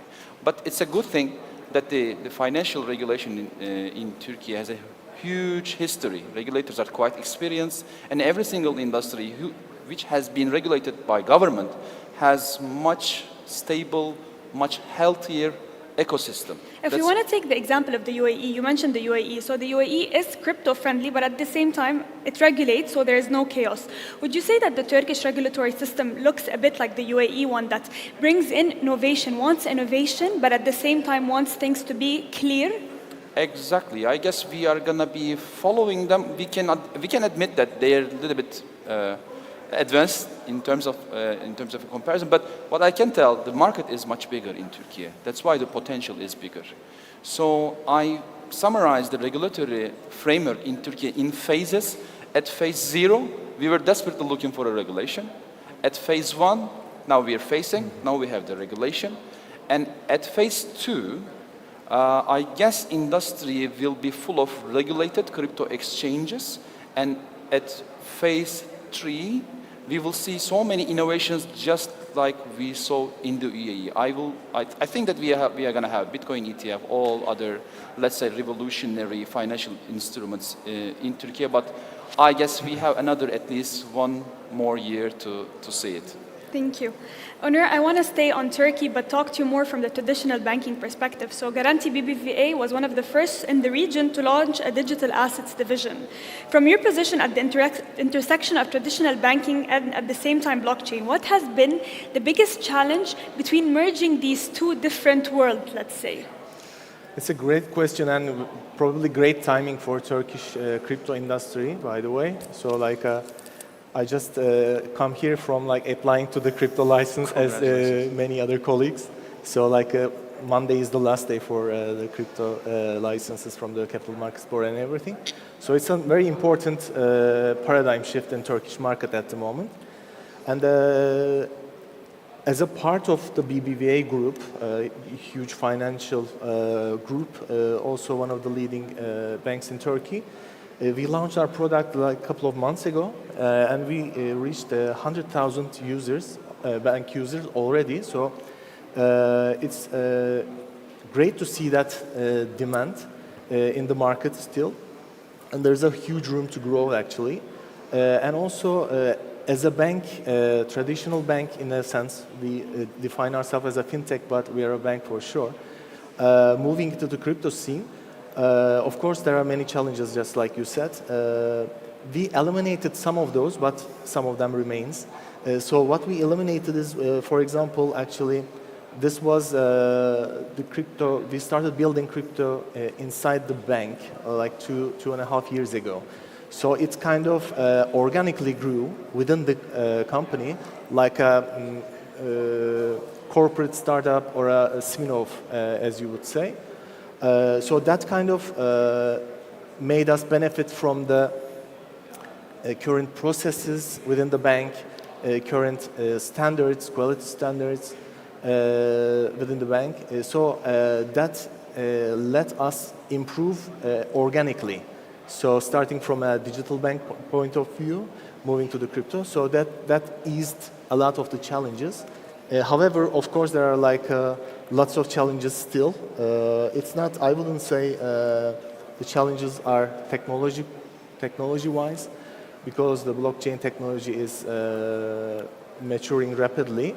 However, the translating those principles, crypto and blockchain principles, into a heavily regulated, heavily compliant banking industry, it is, of course, one of the main challenges. And in Turkey, it's more nuanced because there is a huge demand from the consumer side as well, which is young, digital native population, which understandably regulators are seeking more balance with customer protection, financial stability, and innovation. So we find ourselves in between tracks most of the time. First of all, interpreting those evolving regulations and build the future-proof systems beforehand. And secondly, ensuring the compliance and risk management at a higher standard, as we should, which are the standards are still forming. And last but not least, maybe the most important part is the educating both the consumers, but also the stakeholders, internal stakeholders or other financial ecosystem stakeholders. So those are the main challenges that I would say. Despite the challenges, it's it's a long game, as we think. This is for us. Being early in that means shaping the standards and setting us a great example to the market. So that's what we're after. Anur, I have a question. So in countries usually that have some economic pressure to them, so myself, I come from Lebanon, and in 2019 there was an economic crisis, and then there was fear from banks. So in some of these countries, we see there's maybe hesitancy from people to go towards the banking system. Have you felt this in Turkey, and how can you ensure that people who want to come to your division have this trust gained back again and don't go towards more decentralized finance? Can you elaborate on that? I cannot hear because there's some echo. Can you hear me now? Is it okay? I think it's better. Yeah. So I'm saying some countries that have economic pressure, people have a mistrust with the banking sector. For example, in Lebanon, after the 2019 crisis, people started getting scared of the banking sector and going more towards decentralized finance, more on the blockchain, more on cryptocurrencies, which is decentralized. So in Turkey, do you feel there's this sentiment or no? Got it. Sorry for the replay. It's because of the echo. So yeah, great question again. Turkey is banking-wise at a highly regulated sector. Financial sector is highly regulated. We had our 2008 in early 20s, so the regulator adjusted accordingly. So I think there's we didn't saw that customer behavior in Turkey. So in 2019, as you said, that there was a kind of a reaction to the banks, as you said. However, it didn't happen in Turkey. The banks are actually, as I said, highly regulated, and the custody, not only crypto, but in general, the custody regulations standards are really high. Therefore, there's a huge trust to the banking sector in Turkey. That's why we didn't see that. It seemed like a diplomatic answer, but it's not. There is of course, as you said, the crypto in its nature is decentralized. However, we see that at this phase we are still a centralized kind of. We see some kind of a centralized demand at the moment, but I'm sure it will evolve into decentralization in the future, but probably not in the 1-2 years time frame. Thank you. Petra, if we want to look more on the European model, going out of Turkey.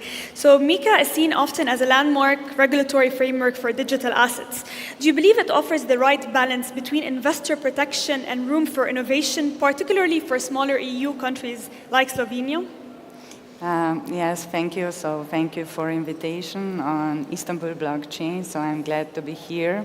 Yes, I think that it is a balance between innovation and also regulation. So yes, as you know, MiCA, yes, is a legal framework for the crypto assets in the European Union, and it was based to create on one side to encourage the innovation, and on the other side to protect customers and financial stability. So yes, that's why also crypto assets service providers will be authorized and go through the formal process to be allowed to offer their services in European Union. And yes, so somehow we will protect customers with function of anti-money laundering and abuse. So also it's not, the most important is MiCA, but also we have 2 more important regulation which was added to MiCA. So another is regulation on digital operation and resilience for financial sector, which establish uniform rules to protect network and information system to support business process of financial entities. and also European Union also adopted the regulation on market infrastructure of distributed technology. So it will encourage innovation. Also, as you know, Slovenia issued a bond on distributed ledger technology because of this innovative regulation. So we were one of the first European countries, and also think it's on global level. So I think that to accelerate innovation, it was important that in MICA, the regulation and also definition of crypto assets was very robust. That's why we defined the crypto assets very broad. So yes, so we need somehow regulation to target these illicit activities. Yes, but on the other side, yes, to protect customers. This model in the EU, how does it encourage conversation in other non-EU markets, for example, like Turkey? Yes, so it's mean when Turkey companies want to offer their services in European Union. So yes, they have to authorize in one member state that they can offer. So it's important for the countries without European Union. Yes. Thank you. Marco, so in countries like Turkey, stable coins such as USDT have become a popular alternative to local currencies, especially in times of volatility. How do you see stable coins evolving in emerging markets, and are they becoming core infrastructure, or are we still in the early stages? Yeah, thank you very much. Can you hear me well? Yeah? Yeah, works? Okay, nice. I try to speak, I try to shout a bit more, sorry. So I think it's really different based on the different geographies, the usage of USDT, the usage of Tether. If you go to LATAM, for example, you could see that there is a lot of store of value, USDT used as store of value, because there are a lot of, the currencies are devaluating quite fast, let's say. And also for cross-border payments, because it's difficult with the, let's say, the banking network infrastructure that there is there to send money out and get money in. When it comes to Asia, for example, there is no big inflation in Asia. So to be honest, like, it's not really dollarized as well, right? So to be honest, like, people don't use it as store of value. So it started maybe with trading and investments in the past, and now it's used a lot for micropayments, retail payments. For example, the QR code systems are instant payment systems in Asia are very well adopted. There are a lot of super apps. So in that case, it's used really, really more for that reason. When it comes to this part of the world, but also, let's say, Northern Africa, it's really about cross-border payments, transactions, maybe not retail payments, but cross-border payments, and as well as store of value. I was speaking before with someone, and I just came back from a trip in LATAM. I was in Bolivia, and the central bank actually shows USD exchange rate and Tether exchange rate on the central bank. Because with capital control mechanics, they could not get any more dollar in the country. Without having dollars in the country, they couldn't buy goods and services and so on. So they could not buy any more fuel.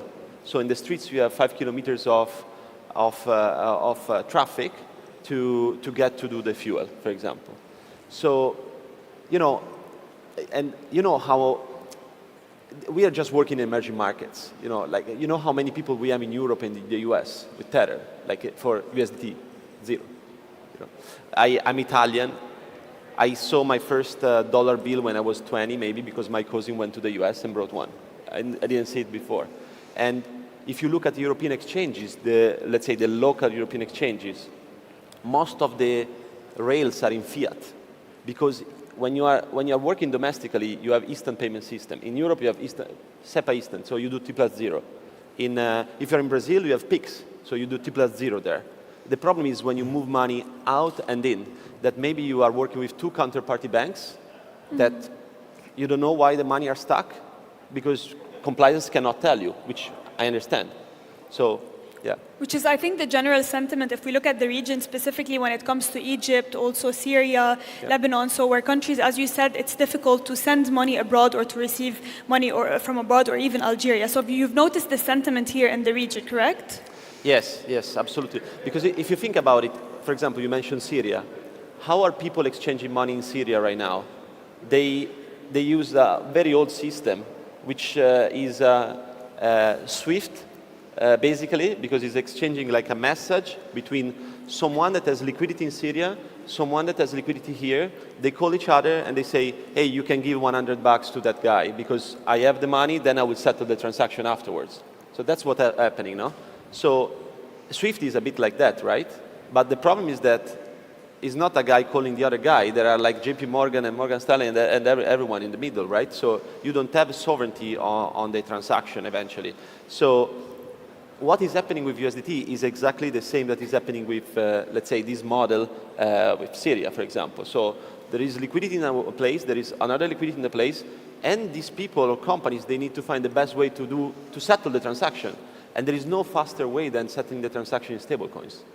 And just you think these countries in specific, they have the proper infrastructure to be able to use Tether and like USDT? Are they able? The thing is that you almost don't need infrastructure. Like, if you do a peer-to-peer payment, because most of the countries are doing P2P payments, right? At least in the beginning. When it comes to retail and exchange of money for retailers, when it comes to institutionals, yes, then you need like, you need OKX, you need BBVA, you need all the infrastructure to let this cross-border payment happen. Also because you need compliance, you need AML, and you need a bunch of things. So, but in the beginning, like the case of Bolivia, no one did anything. It just adopted. Sometimes I say that stable coins in general, Tether, is like water. Like water is everywhere already, And then one country decided to make it sparkling, to make it this, to make it that, to bottle it or not. So Tether is not because we are good and we do business development at Tether, to be honest. When I go to a country, sometimes Tether is there before me, So when there is a need, then people adopt a product without us doing marketing, Thank you. Mehmet, you've recently launched a report at OKX in collaboration with big players like Visa and Google. What were the most interesting insights from that report, and what does it tell you about crypto world moving forward? Yeah, it is an interesting report. It's a good piece to read. So most of the time we keep telling that the crypto is now mainstream. But actually, sometimes I guess we are missing that the blockchain itself is mainstream. So during the preparation phase of the report, we had a completely different approach. We just told the industry experts from Google, from Visa, from Standard Chartered, from Franklin Templeton, Manchester City, McLaren, or blockchain developers, etc. And we would like to get their own opinion about what kind of feedbacks they're getting from the industry. And report showed very interesting facts. For instance, EY people told us that 60% of the asset managers that they told would like to include crypto assets to their portfolios in upcoming 2 years. For instance, I'm glad we have Marco to talk about the payments and international settlements, but there is an interesting data gathered from the World Bank reports. Average cost of sending 200 USD in TradFi costs, guess? How many percent? Any idea? I can tell. It's around 6% traditionally. But in blockchain, it's just 5 bips. Just 5 bips. So it just shows that it already transformed the payment industry, just because of the reason Marco underlined very well. Now, apart from that, if you go to take a closer look to the retail, you can see that the luxury brands are using blockchain technologies to ensure that they have ESG compliant sourcing mechanisms to show that they respect to the mother nature. So if you take a look to sports industry, you can see the Nike is doing their NFT, they're selling collectibles. And if you go to Man City digital collectible webpage, you see that they're working with us to create another region to engage with their clients. So our aim was to show that blockchain is transforming the whole industry. It's not about crypto. It's not about the investment only, but it has a huge potential, and it's a worth reading piece, and it gathered so many attention from the ecosystem. But if we look at crypto in general, not just blockchain, so let's say the price action or the direction it goes is sometimes still unclear to investors. Sometimes gold is up, crypto is up. Sometimes gold is down, crypto is up. So there's still not a very clear pattern to investors on the direction cryptocurrencies are taken. Sometimes there's chaos, we see crypto up, sometimes there's stability. So it's still unclear. So this perhaps unclear path for cryptocurrencies, doesn't it make investors a bit reluctant? Yes, I mean, there are some patterns we are all following, but I feel like now it's mainstream and it is creating all its pattern, and we can see it from the volumes that are completely separated from the other, let's say, political, institutional developments, etc. Yes, I mean, it is gaining pace and has completely different dynamics. Thank you.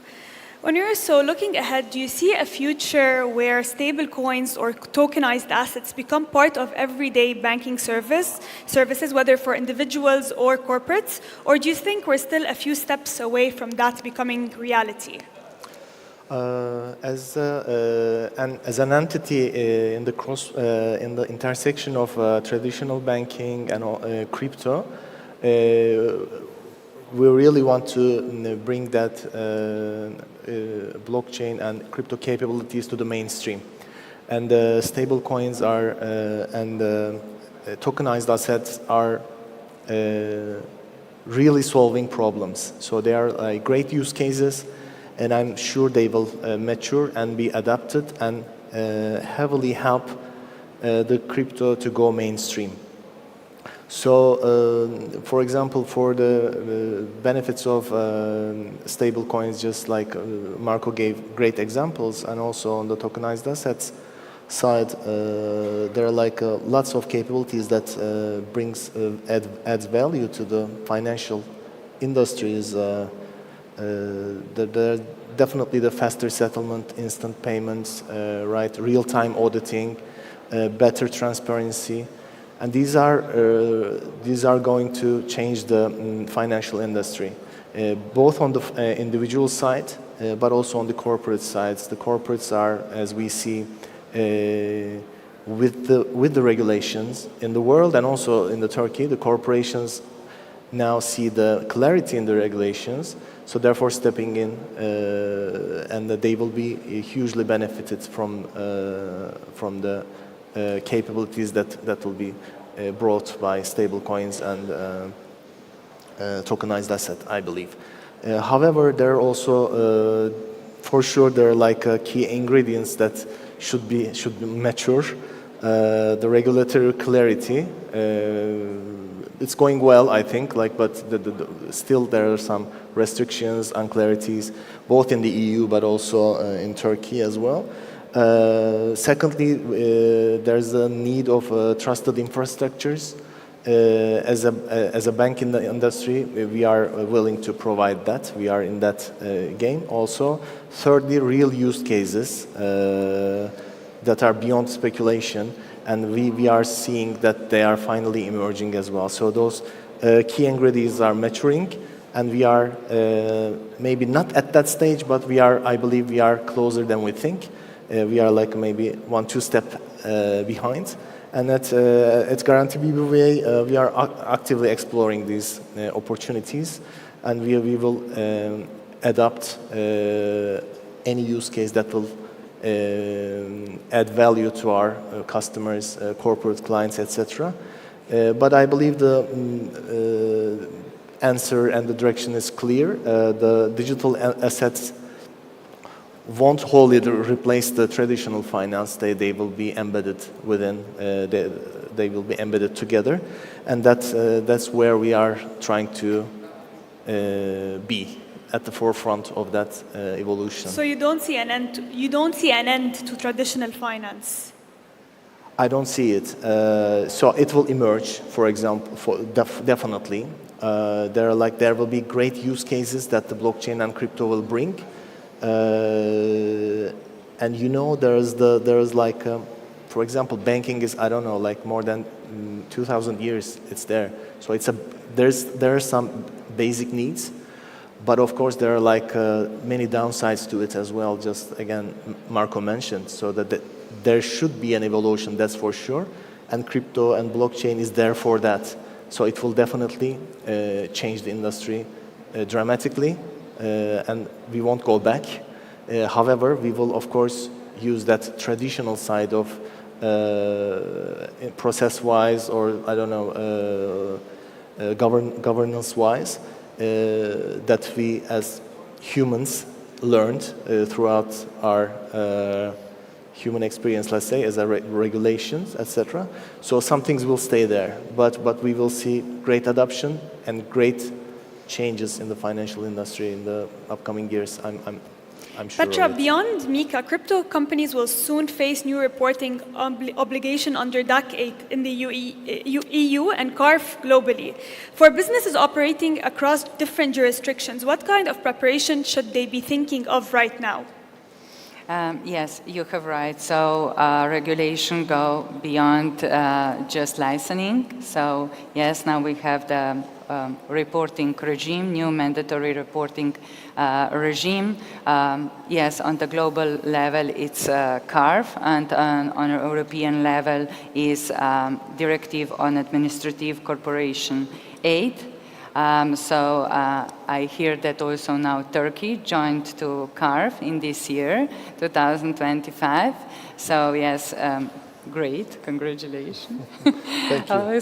So yes, we join among the first jurisdictions because we have quite good companies and well known. So yes, so it's mean for the crypto asset service providers. It means according to European reporting regime, they will have to report at the beginning of 2027.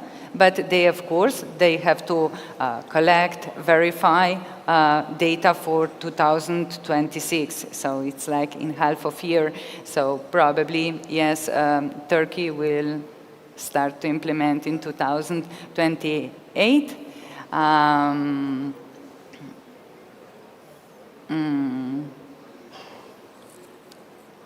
Maybe any other? Thank you. Marco, so I want to wrap it up with you and ask you the last question. So you operate across different regions and countries, some that are highly regulated, some are loose, some are in between, still trying to figure it out. From a compliance and risk perspective, how do you navigate these challenges, especially in markets that are still trying to figure it out? Yeah. So, a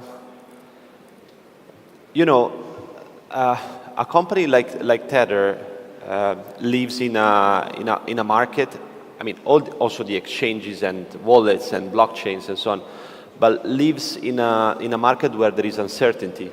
There is a lot of uncertainty. So sometimes we are asked why we make specific decisions, why you are there instead of here, why you took this decision. But it's mostly because of there is no clarity on regulation. So it's really good if there is a sound regulation, like for everyone, so that we can play with the same, let's say, weapons, let's say, in a good way. But everyone knows what to follow and what to do. So there are different cases, no? There are the cases where a country is unregulated, so it's tough because there is uncertainty. You go there, maybe after 1 year, you have to close down everything, you have to fire people and so on. So there are many countries before in Asia, also I would say in Africa, where there are still unregulated markets. There are highly regulated markets, like Europe, for example, and I think we have been one of the only companies that has been vocal about, let's say, the weakness of the regulation in Europe. Because what happened is that suddenly there was a delisting of USDT from exchanges, not all of the exchanges. It's not because we decided to not apply because we thought that we couldn't get a MiCA license. We have been working with ESMA for 3 years. But in the case of MiCA, for example, you have 60% of the reserves that need to be held in cash. Tether would be destroyed already 10 times if we would have done that, because you saw what happened in the past. Like, I don't want to mention the examples that maybe is not let's say, elegant. But that's why we have treasuries. Most of the composition, 95% almost of the composition of Tether reserves is treasuries, short-term treasuries. Because if someone asks us money, we sell the treasury, or we get some repos, and we can give back the money immediately. A company like Tether, in general, in our sector, are not the big banks banking you. Usually are the small banks. And the small banks are even more subject to risk, so more subject to failure and bankruptcy. So that's why, like, unfortunately, it's very good when regulators listen to the industry players. It doesn't have to be Tether, but it has to be the industry players. Sometimes there is non-willingness to move forward, let's say, in some countries. But Tether is engaging with, when it comes to regulators, is engaging regulators all around the world. And is engaging with law enforcement. We work with more than 230 law enforcements in 50 countries. We work every day with DOJ, FBI, Security Service of the US, for example. We assisted more than 1,000 cases. Half of it was coming from the US, and we froze in $2.5 billion in transactions, because that's the beauty of the blockchain. If we receive an order from the law enforcement, after 1 minute, we can freeze a transaction. If you have to take an order with the traditional financial system, it's not that easy, you know. So, but in terms of regulation, don't you feel that the US still is not there? It's still not clear whether it's with the SEC or the different parties involved, whether they're classified as commodities or not. So don't you think the US is also, let's call it, a bit of a headache when it comes to this industry? But I think the US is making big steps forward lately with, Genius Act, and so. And I think that there was a big hearing of the industries, like from the industry. So, to be honest, like what I hear inside from our team is they are quite satisfied at the moment about the direction in which the US is going. So I don't think that is detrimental for our industry right now. And I see many exchanges that I'm talking with that actually are opening up now in the US. I think literally all the exchanges are thinking about moving a foot there or doing something in the US.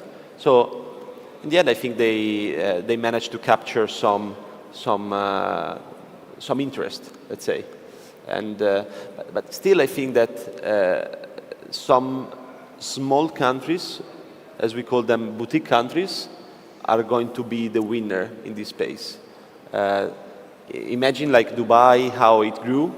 To make an example, not in the blockchain sector, but in terms of country, fast, and being able to attract a lot of people from Europe, from wherever in the world. No?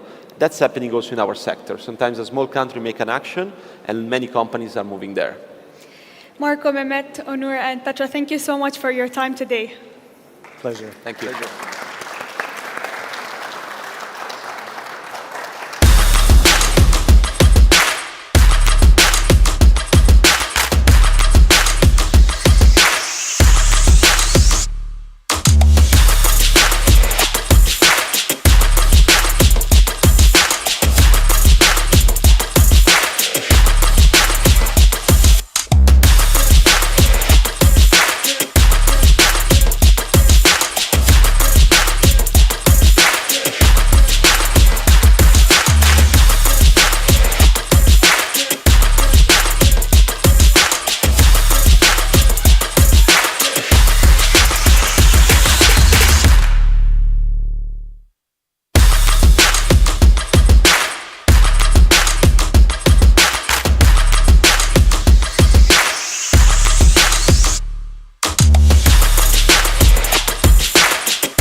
Thank you to all our speakers and moderator for this insightful talk.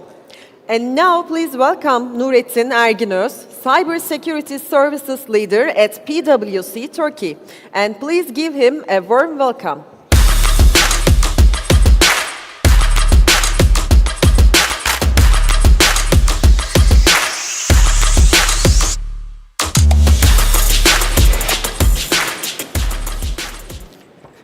Okay, hello, and I know that I'm the blocker before lunch, so I don't want to use your sugar blood level just, go down anymore, so I will keep it short as possible. Today our topic is talking a little bit about blockchain security and what has happened in 2024 and what's waiting us in this year as well. So the first thing where we will start is what has happened. So as you know, the new business is just, making a little bit more effect on the enhances and then transparency. So which makes us increase the attack surface as well.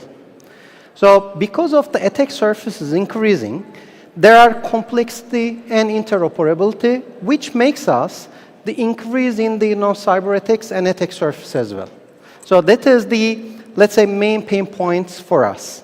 So as the cybersecurity risks are multiplied, we have some sophisticated threat actors which are just, concentrated on this area, Web3 and as well as the blockchain. So in fact, I think during, yesterday and today, most of the people also talk about the regulations, and it's another, pain point in this area. And, that is another problem. We need to just, ensure the compatibility and as well as the, the robust, let's say, measures as well. So what's happening here is the DeFi area is getting very important. Supply chain management, we are just, seeing too much examples in there. What else? Healthcare and digital identity. So most of the projects are, what we are seeing is especially on these areas. So let's look at the agenda and what has happened especially in 2024 and before there. So I don't want to give the, new names, but there are some examples what has happened in this area. And these are some examples that is currently still happening.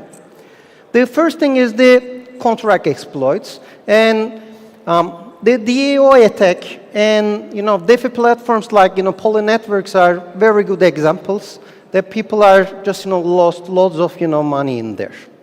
Second one is the phishing attacks. And I think it was like a month ago or 2 months ago, one of the big ones has also happened there.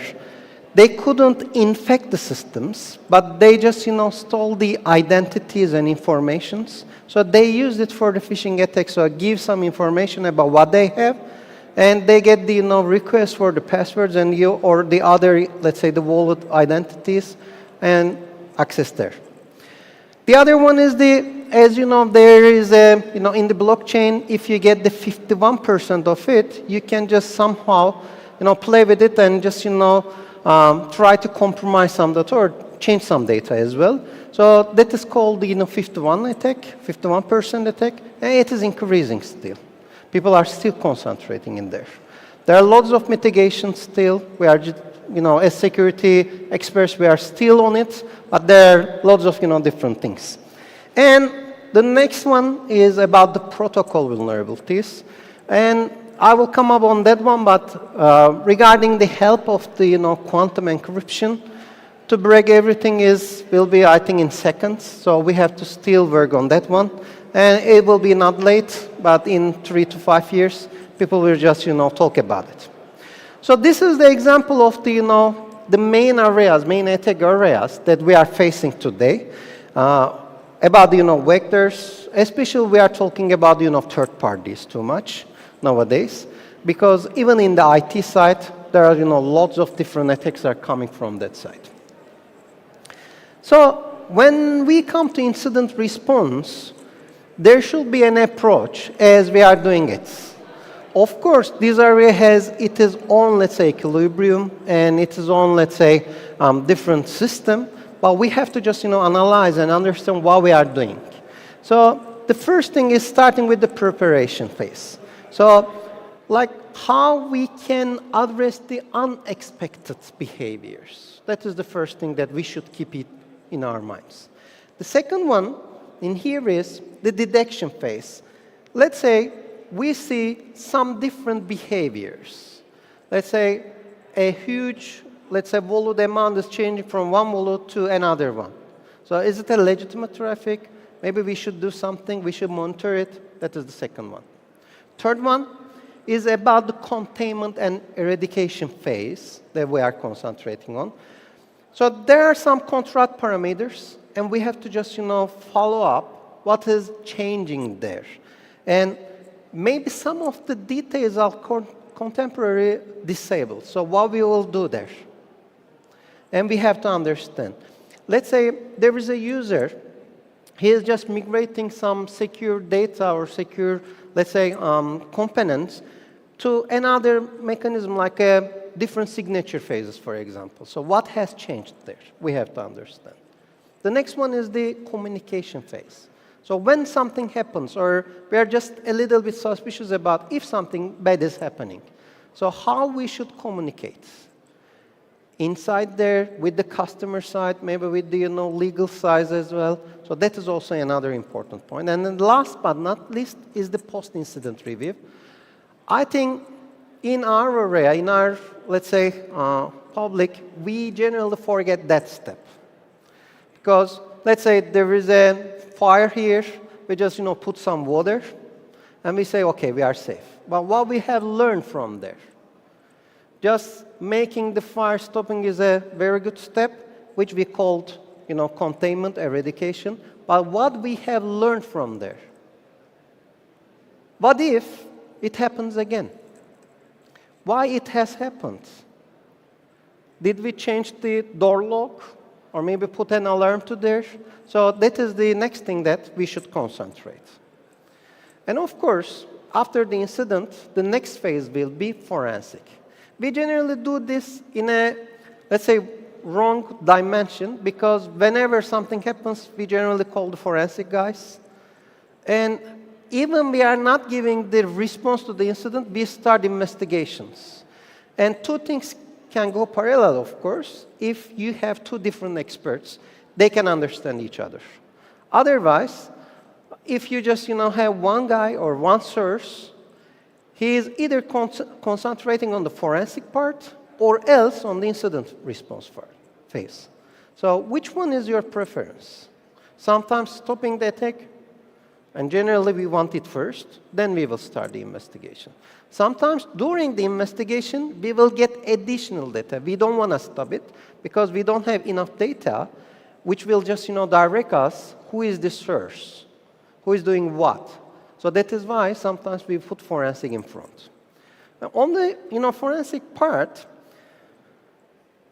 that is a difficult area. Even forensic itself is a difficult area, and forensic in the blockchain security also, multiple lights, sources. So we have to just, find the right guys who should understand first the technology, then security, then connect all the data while you have and make it understandable for you. For this one, we need the transaction tracing. We need vault analysis. We need anomaly detection as well. And they can use some, different open source or paid tools in here to do the, forensic analysis, which will make us to see what has happened with the evidences and make it a, report for the legal or public or whatever you want will be important. Regulatory part is a pain point, and I think the first day from the Turkish government, there are some visitors, and they also talk about it. So I don't want to go there too much, but two different things, and everybody, I think it is in your life, know your customer, anti-money laundering, and there are some regulations in EU, in Turkey as well, like GDPR, in Turkey, KVKK, etc. So what we will do with all of them? So we need some proof to there.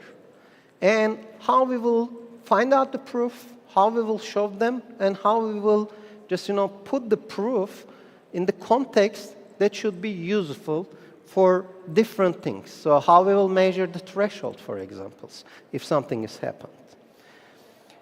So data minimization is coming very important. Like whenever there is a compromise, for example, the minimum data should be compromised. Of course, we want encryption, we want how to reach out there, etc. But the first thing is how we should do the data minimization and put it in our, let's say, agendas. Right to be forgotten is another concept. So even with the, some shops or supermarkets, you can call anytime and you can say that directly, I don't want to be your customer anymore, and please delete my data. And as you know, in 2 weeks, they have to just, inform you, like, it is done, completed, etc. And the transparency, like, if there is a time-bound breach, how we will get the notification close to real time. The public communication strategies should be, professionally managed. It is not like that I'm just, putting a tweet on the X directly or putting something on the Instagram or LinkedIn. So even the language itself should be very professional. Of course, the cooperation with the regulatory is another important step, which we should make it very, very serious, to take it very, very seriously. So what is happening in the near future? And let's look at that one as well. I think you have heard about, this one in every different, let's say, concepts nowadays for the last, let's say, year maybe.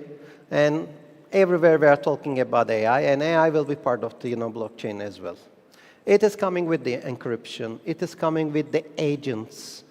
It's coming with, different things as well. It is coming from the security side as well. Like people are just, attending or using AI to attack. It was like 2-3 years ago when I wanted very simple things from my team, like let's arrange a kind of, phishing email for, customer X. It will take for them to design 2-3 days. Now it's like, 10 minutes. And you can just, put the right, let's say, comments to the AI, like prepare me an, phishing email example that I will use for training for that aim. So it can directly go to, for example, LinkedIn, search the, let's say, people who are working there, the employee names, and even you can just, customize it with different employees or with different levels. And it is in seconds, maybe in minutes, and that is there. So the predictive analysis is very important. Automated alert triage is coming very important as well, because there are lots of alerts, and we are still struggling to look what really happens there. So there are lots of alerts, of course. We generally miss most of them. Because with a human being, it is generally the let's say, measurement is like that. If there is a security analyst or any analyst just, looking at the system, it generally takes for him about 15 to 30 minutes to analyze if there is a, let's say, a real incident or it's a false positive, etc. But in our world, we are getting maybe hundreds, thousands of alerts per day. So that is why we are going to security operations centers or making it as a service, but still we have the quality problem. And quantum-resistant cryptography will be the next stage, as I said. We generally talk something, and it comes to our life 5 to 10 years. Look at the electric cars. People talk about it, and nowadays we just have, and still people are just thinking about to buy an electric car or not. But with the help of AI, the different technologies are coming faster than expected. So my personal, let's say, view is quantum cryptography will be like that. People are generally like estimating about 5 to 10 years, it will come onto our lives. But AI has a kind of, velocity and acceleration to that one. So I think it will just, help us to face it before then, 5 years, and it will be in our lives. When it comes, SHA-256 and all different, mechanism like which we think today they're secure will be another point. People just started to monitor the data nowadays because when it comes, they will feed it to the, quantum encryption, let's say, mechanisms, and they will just, analyze the previous traffic as well. So there is another, array is coming there. So we should be, careful and just, help on that one. And privacy is another, let's say, one of the, last concept. We are not talking about zero trust on the IT side. On the, blockchain side, we are talking about the, zero knowledge proofs, and which is just, not disclosing the, let's say, exact values. We are trying to understand what is really happening there, what are the values. Sometimes we want the scalable off-chain, let's say, computations, which will help us. So these are the coming things. And of course, the interoperability. Because with the smart contracts and, chain agreements and etc., which will help us to work in the interoperability way, and how we will do it. A very, let's say, simple example is, let's say, one of the employers are just asking which university you graduated from. So you don't need to send the full, let's say, agreement or full document to them. With the use of blockchain, you can hide the other areas and you can say X university graduated, and that's all. Why he needs to get your GPA, for example, if that it is not the request. So even such kind of areas are very open, and with these things, we need much more interoperability. Proactive security frameworks. So a framework is a very good tool, in fact, that we can use, different names. Because if there is a framework, we know at least how to, go to somewhere. For example, from Istanbul to Ankara, you know that there is a highway, and there are two options. One, you can go to, the regular one, or you can use the, Kuzey Marmara and just, combine there. So there is the framework, and the speed limit and etc. And then you can just, start driving, and you can stop wherever you want. Then you want to give a break. It may change. For this area, we need much more, let's say, stable and mature frameworks that we can use, and it will also help our lives. As a summary, and I'm on time, the first thing is organizations, we need to address the ethics first, because there are lots of leading ethics, and this area is very special, so people know that there are some financial income from that side, so that is one of the things.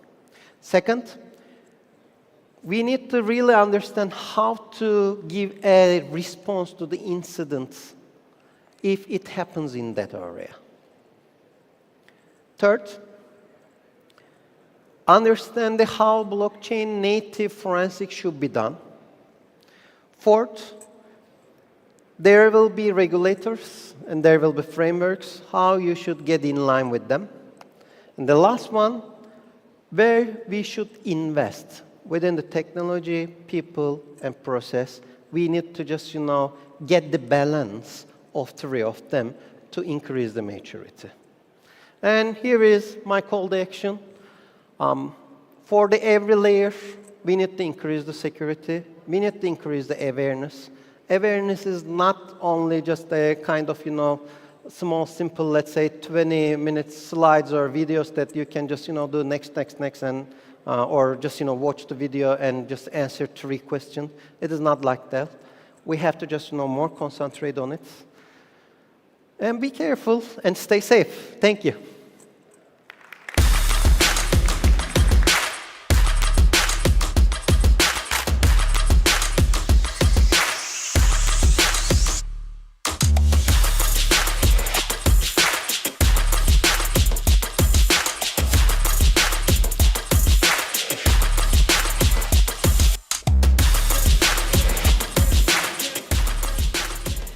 to our speaker for his talk. And now we will take 1 hour lunch break. Please enjoy your meal and networking opportunities.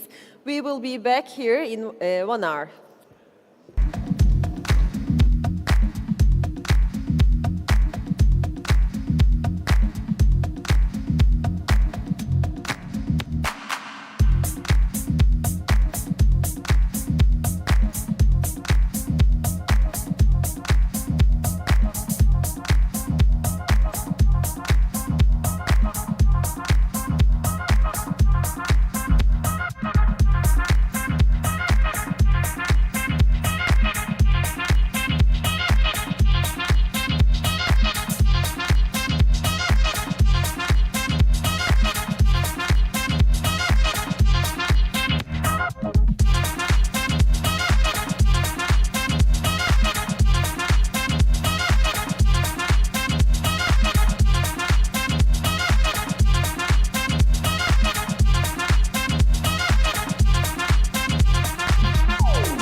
to just relax, let go.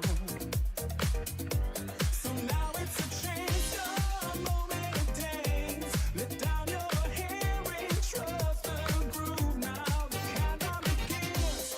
The rhythm has got you moving again. Don't you know this beat was made for dancing? Wow. Don't you fight the music, you won't win. No. Here's to all the times when you were down and music saved you. Here's to all the times it saved your life. Oh, don't you know the music is a force that can't be silenced? Here's to all the times it changed your life. Won't you just get up and dance? Get up and dance. Get up and dance. Now won't you just get up and dance? DJ, turn the music up some more. Now won't somebody hit the floor? You feel it when it hits you. You can't deny. Rhythm deep inside your soul. Yeah. Don't even try to fight it. Don't even try. It got you weak down to your bones. Don't you know this beat was made for dancing?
and round, round and round, round and round, round and round, round and round, round and round, round and round, round and round, round and round,